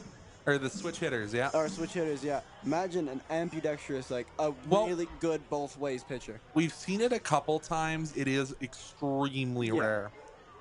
Macwood tried to get that 12-6 change to work back into the zone. It couldn't get there. Wonder how that would work. They'd be like, okay, you only pitch right-handed. So, no, the pitcher declares at the start of the at-bat, and then, because we've seen this happen in the MILB, ooh, that one was close for Macwood. The pitcher has to declare, and then if it's a switch hitter, then they get to declare. Oh, so it just gets Yeah. more rules. Yep, but Macwood 3-2. Macwood with a fastball curve and a splitter. Fastball in the mid-80s. That one's going to be chopped. Will it be caught? No, it'll drop in front. Sanchez with the throw. In time, yes. One away for the Dogs. What a play there by Ricky Sanchez. Yeah, had to hustle that throw and put some mustard behind it. I wanted to save the replay, but I got a little worried. I had to watch the umpire. Be like, oh, Was it? Wasn't it? It's gonna be a random replay of just like Bomber getting safe. Like, going like kind of outfield, and then depth perception plays a big part in. Yep. Speaking of which, we can probably open these windows. Alta Moreno steps to the dish. Fouls that one off right off the end of the bat. That one's going to sting the mitts a little bit. Oh, that makes it so much easier to see. Yeah, it's tinted windows. So 0-1 here for Christian Alta Moreno. Fourth at bat as well. A lot of at bats. I guess they're normal. You really shouldn't be having 5 at bats, or it's more of a rarity. That one from Macwood misses outside. 1-1 here. Trey Macwood said the greatest of all time in baseball, the Babe Ruth. The Babe. That one down in the dirt. Do they all answer that question? Most of the team has answered most of these questions. It's a little questionnaire I sent out. Who's for some of the favorite players? Who are some other There answers? is a lot of Barry Bonds, a little bit of Mike Trout. Shohei's starting to trickle in. Yeah. But Barry Bonds, the number one. And, I was thinking about this the other... Little Jose Batista. No Jose. Not even from a lot of Canadians. Graham Bruner's there. And, of course, Tyler Hollick, the Dawgs general manager. Scansy ranges over and pulls that one out of the sky. 2 away for the Bombers. Tyler Hollick, as I mentioned, the general manager, got a shout out. Oh, as the favorite player? As the favorite player of all three. Cool. Yeah. Got to be Barry Bonds. Yeah, a lot of Shohei starting to trickle his way in, even despite the young career. When did he... Because I know he was with the Angels at first, or at the beginning. Then obviously this last season he went to the Dodgers. Yeah, those are his 2 teams. Well, excluding Japan. Yeah, but... I think it's year 5 if we're counting the injury season. You're telling me he's... How old is he? Came over at 21, so I think he's 26. Oh, you're telling me so we got at least 10 more years of him? As a Padres fan, I hate that reminder. I'm a Diamondbacks fan, so... Oh, no, he's 30. He came over a little bit late. Oh, well, he's still got another 5, 6, 7 years. Yeah. Well, it depends on if his body holds up. But Macwood... It seems to be. He just came back from Tommy John. He's still... Padres fan, remember? 0-2 the count here for Macwood. Yeah, I gotta be a little sensitive with that just because of the recent actions. Wrecker, I thought that was a strike. Yeah, I thought it was too. Johnson disagrees. Unorthodox. We've said that a few times today. It's my favorite. That's the word of the day. Which? Unorthodox. Weird. Unorthodox is a good one. I like that one. Or the other, the P one. I can't say that one. I can't remember it. 1-2. The something, fouled off. The something angle. Parallax. Yeah, parallax. That's just a cool word. I would agree. Johnson saying he needs some new balls fairly quick. Yeah, I wonder how many that would be something I need to start keeping track of, how many baseballs we go through in a game. To say. So we talked about it with Skaggs when he had that pretty good extended battle. I gotta remind me next time we call a game together, I'll have a little tally at the bottom of my page. And a swing and a miss. The 10th K of the ball game goes to Seth Wrecker. And the Dawgs, can they add to their total when we return here for the home half of the 8th on Flow Sports?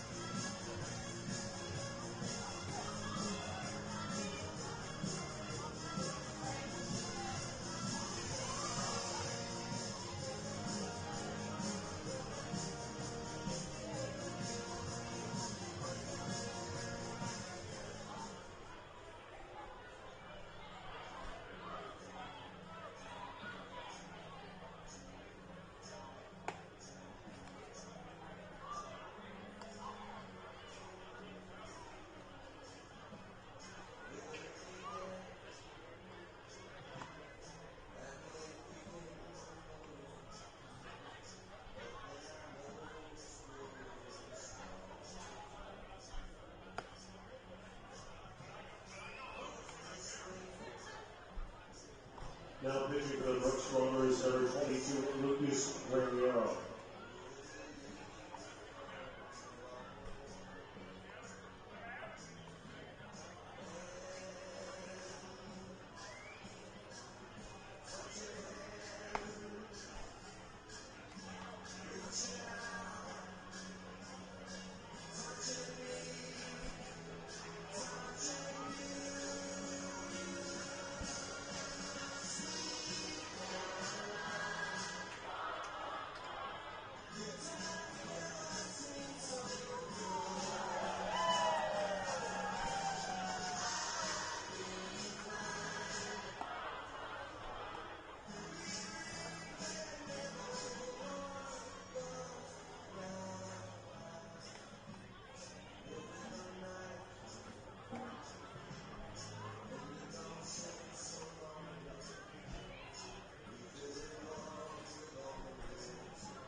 So Steven Elsner will come in to pinch hit. So that will be the end of the day for Nash Kroll. Pretty successful day, though. Not too bad. No, yeah. So the Bellevue Community College hitter will come in and he'll play first for the 9th inning. And You mean bottom of the 8th? While he's batting in the bottom of the 8th, he'll play first in the top of the 9th. My bad. Elsner swings over the top of this first offering. So yeah, when I called the game with Mike, we called him the mystery man because he had nothing like that. We haven't even seen a photo of him. Yeah. Wait. Elsner swings over the top of that next offering and hops away, but he's down 0-2. He's 38 on the board. He's 37 on the field. Yeah, and on our printed roster. Yeah. Maybe he's just lost the 37 in the white jersey. We had that. So we had tie-dye jerseys in the previous seasons, and they lost the number 44. So it was always really? what would Nash wear that day? And Elsner will go down looking. The first batter for Lucas Granionero. What has been your favorite Dawgs jersey of all time? I like the all black, the Town Connects. They've grown on me, other than the logo. So I was gonna say, why are you blocking your? Yeah, I feel like you're nasty. Let's do the over/under game again for Lucas Granionero. Do you think it's higher or lower than the 17? Than Hughes? Yeah. I'm gonna say higher, and I'm gonna say 21. You're still low. 33.75. Connor Croson steps in, gets bat to baseball, and that one goes between the wickets. I believe that makes him 5 for 5 on the day. Oh, and correction. That's Elsner will come in as the DH, not in for Nash Kroll. So we won't see Elsner in the field. Is that his fifth? That is going. No, it only is fourth. He flew out. Oh, only his fourth. Yeah, only 4. Only. So wait, can you tell me his ERA again? ERA is 33.75. In how many innings? 1.1 recorded, but has played in 4 games. Yeah. It's so rough year. If I do a little bit of math. So, sorry, what was the number? 33.75. I did that math backwards. Yeah, that one's going to be tough to figure out. And Caden Williams punches that one onto the berm. 11 or 8 runs in a game. Ouch. Yeah, it's been a bit challenging. The Dawgs fans still loud out here as I see another umbrella has come out, so I think it's sprinkling a little bit. Will that one get down? It will not. Fielded out and left. I wonder, is there like, I don't want to just bring it up if they feel bad for them. Who has the highest ERA in the league so far? I haven't looked that up. No? I can find it, but I'd prefer not to because I don't want to harp on guys. Celebrate the victories here in the WCBL. We'll do our own private research. Yeah, that'll stick between us. Yeah, for sure. But Aiden Rose steps to the plate. Wonder who has the lowest then? I think it was a couple of the Lethbridge guys who had ERAs around 1 and 0 with enough recorded ABs. I also wonder. So speaking of rough games, it actually has been a rougher one for Aiden Rose. He, just like Ricardo Sanchez, has only reached on a walk. Yeah. He's also had to be honest, he's had a few wonky calls, as we'll put it. But yep, he's been a victim of some of the mobile strike zone. Yeah, I like that. The moving strike zone. But he gets ahead 3-0 here. You know, when you play I don't know what video game this would be, but where the villains you're fighting only move up and down and side to side and diagonal. Kind of what the strike zone feels like. Yeah. Just constantly woo. Runner goes, no swing from Rose and no throw. That'll be a steal for Connor Croson. What a game he is having. Unreal. Home run. This is the Connor Croson we expect to see more often than not. And you said, and where's he from? Connor Croson from Okotoks, Alberta. Ooh. Oh. And Aiden Rose from Calgary, Alberta. will take the 90-foot walk Aiden Rose as he's hit by the pitch. again, weird night. He ends up back on first, but Yeah, 0 for 3 slashing line. and then he's been walked and hit. And Jason Areola now steps to the dish. So that'd be the third batter hit tonight by the Bombers, I believe. Areola takes the first one high and inside. Clouds or It looks Yeah. like we're going to get to the end of this ball game with just a beautiful Alberta sunset. one of the coolest things ever is just like it's dark out, but like the lights are just angled perfectly where it has that movie magic. You know what I mean? Truly one of the most scenic spots in Alberta that we get to call our home broadcast location, Stevens for Stadium. sure. That one high on Areola. Doesn't matter how far you go, your roots are where it all starts, and this is a great place to start. Especially, honestly, just coming down to watch a game, it's so enjoyable. That one spiked into the dirt. 3-1 for Areola. Especially if you like a moving strike zone. I'm not, as I said, no comment.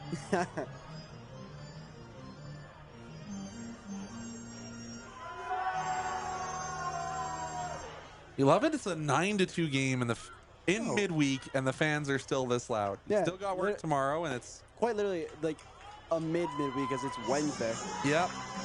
So another free pass has been issued. Areola will make his way to first base.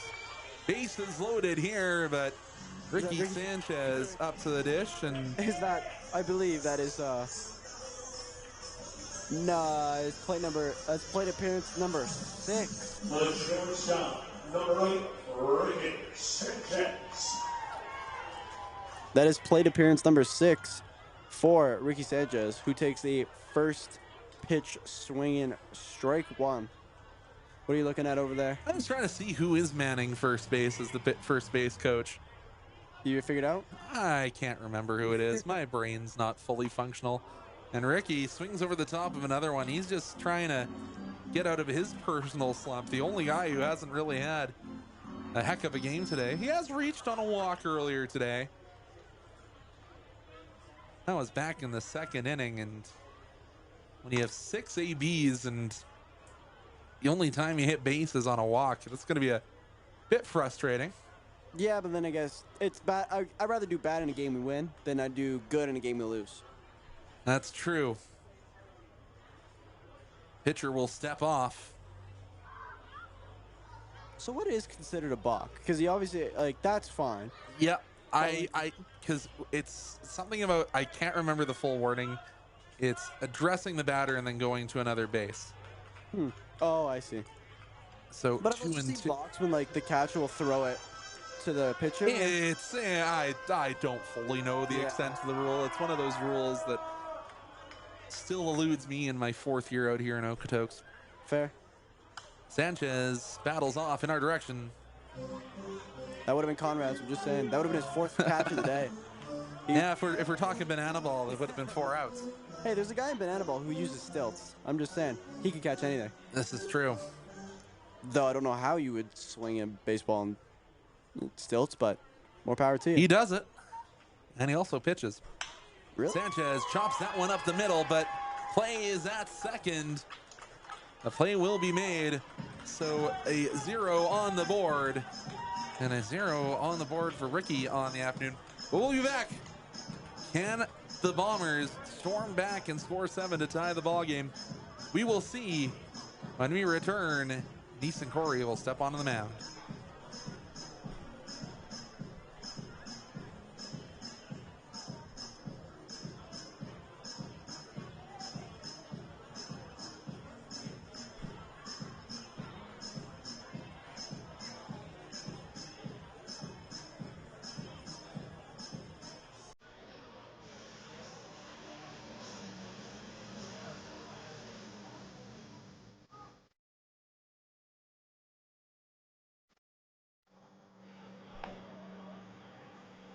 Now pitching for the Okotoks, number 50, Easton Corey.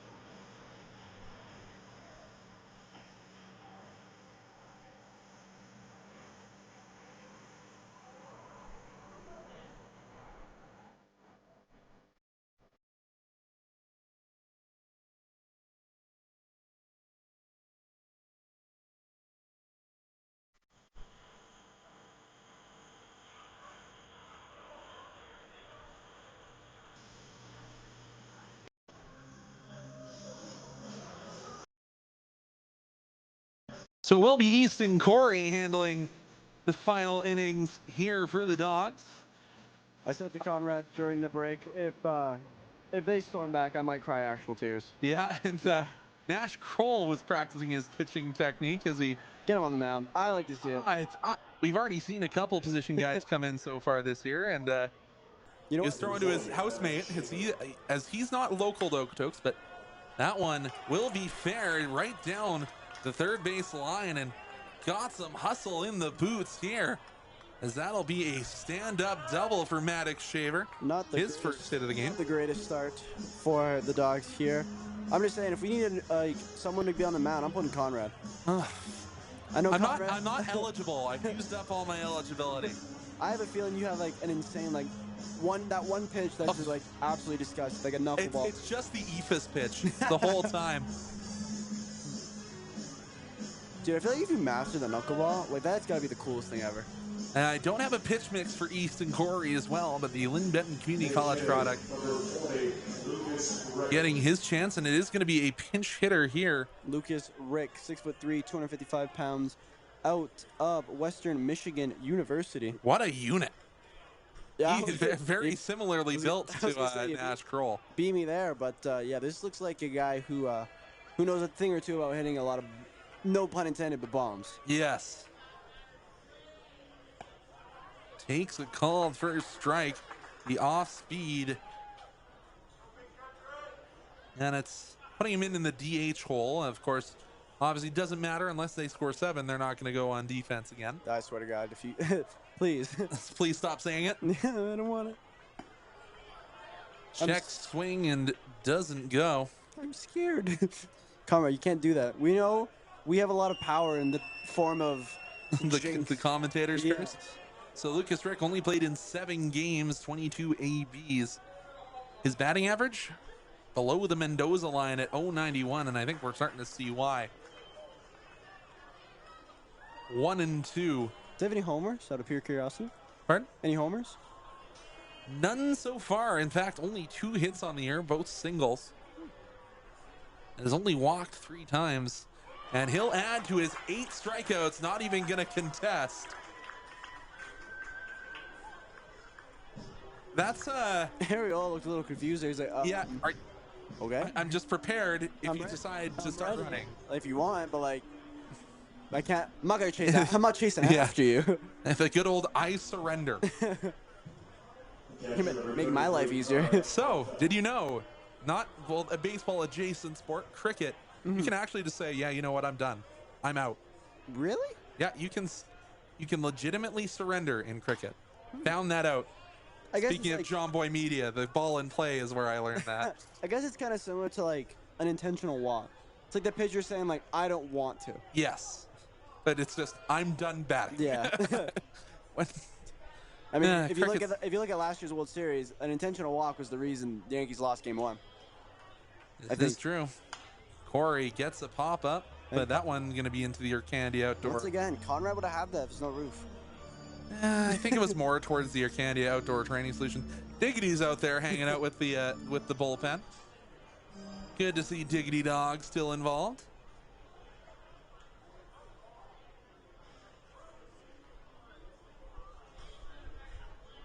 Corey takes a look at second, then delivers. Paints the outside corner. 2 strikes on the count near here to Kai Yeah, a Hopeful. little bit of precipitation. Just looking at some of the crowd's umbrellas. Yeah, Hope fell. 1 and 2. But I'm never gonna understand. Oh yeah, if you look at the light, you can see a little bit of rain, but Yeah. nothing heavy. But Conrad's weather powers apparently exist. That one will send Scansy, or is that Skaggs? That's Scansy. Backpedaling all the way. However, tagging up is Maddox Shaver, so he will advance on the hit. Bombers down to their potential Matt final got a out. little close to the pitcher's mound. I thought maybe, just maybe, a little swap. Number 8, Darius Steyer Couture. Darius Sire Couture out of Saracoso Community College. A Calgary-born player will step into the batter's box. takes a called ball as that one was down in the dirt. I don't understand your weather power. Like, this is actually ridiculous. There's literally clear sky. Don't worry about it. It'll probably come back. You were the snake. I don't know. We'll see. We'll see. Steyr Couture swings over that offering. 1-1. It's got a little bit of French ring to it. Maybe. I'm sure that's probably how it's supposed to, not how it's supposed to be pronounced. It's a Calgary boy, but. And it's unconvincing swing once again. He's only played in 5 games and had 11 at bats. Has yet to register a hit. Batting average of 0 here for the pinch hitter. We have the same batting average. We all do. Steyr Couture trying to keep this game alive, but he'll be frozen. The Dawgs strike out 11 on the way to getting some revenge against the Brooks Bombers. They take home a win. Final score 9-2. Any final thoughts here for this one from you, my friend Merrick? Well, you know what? I've been waiting to see a home run, and I got to see 3 from the Dawgs. It was an absolutely incredible performance. The triple threat homers from Skaggs, Crowell, and Wróblewski. Just an absolute dominant performance, especially after that Rocky start. But great win here for the Okotoks Dawgs today. Yeah, the Dawgs trailed 2-0 after 1, but they pour on 9 runs, 5 runs coming via the long ball. But we will see you again this weekend. You won't hear from me, but you'll hear a variety of other voices when we return to Stephen Stadium this weekend.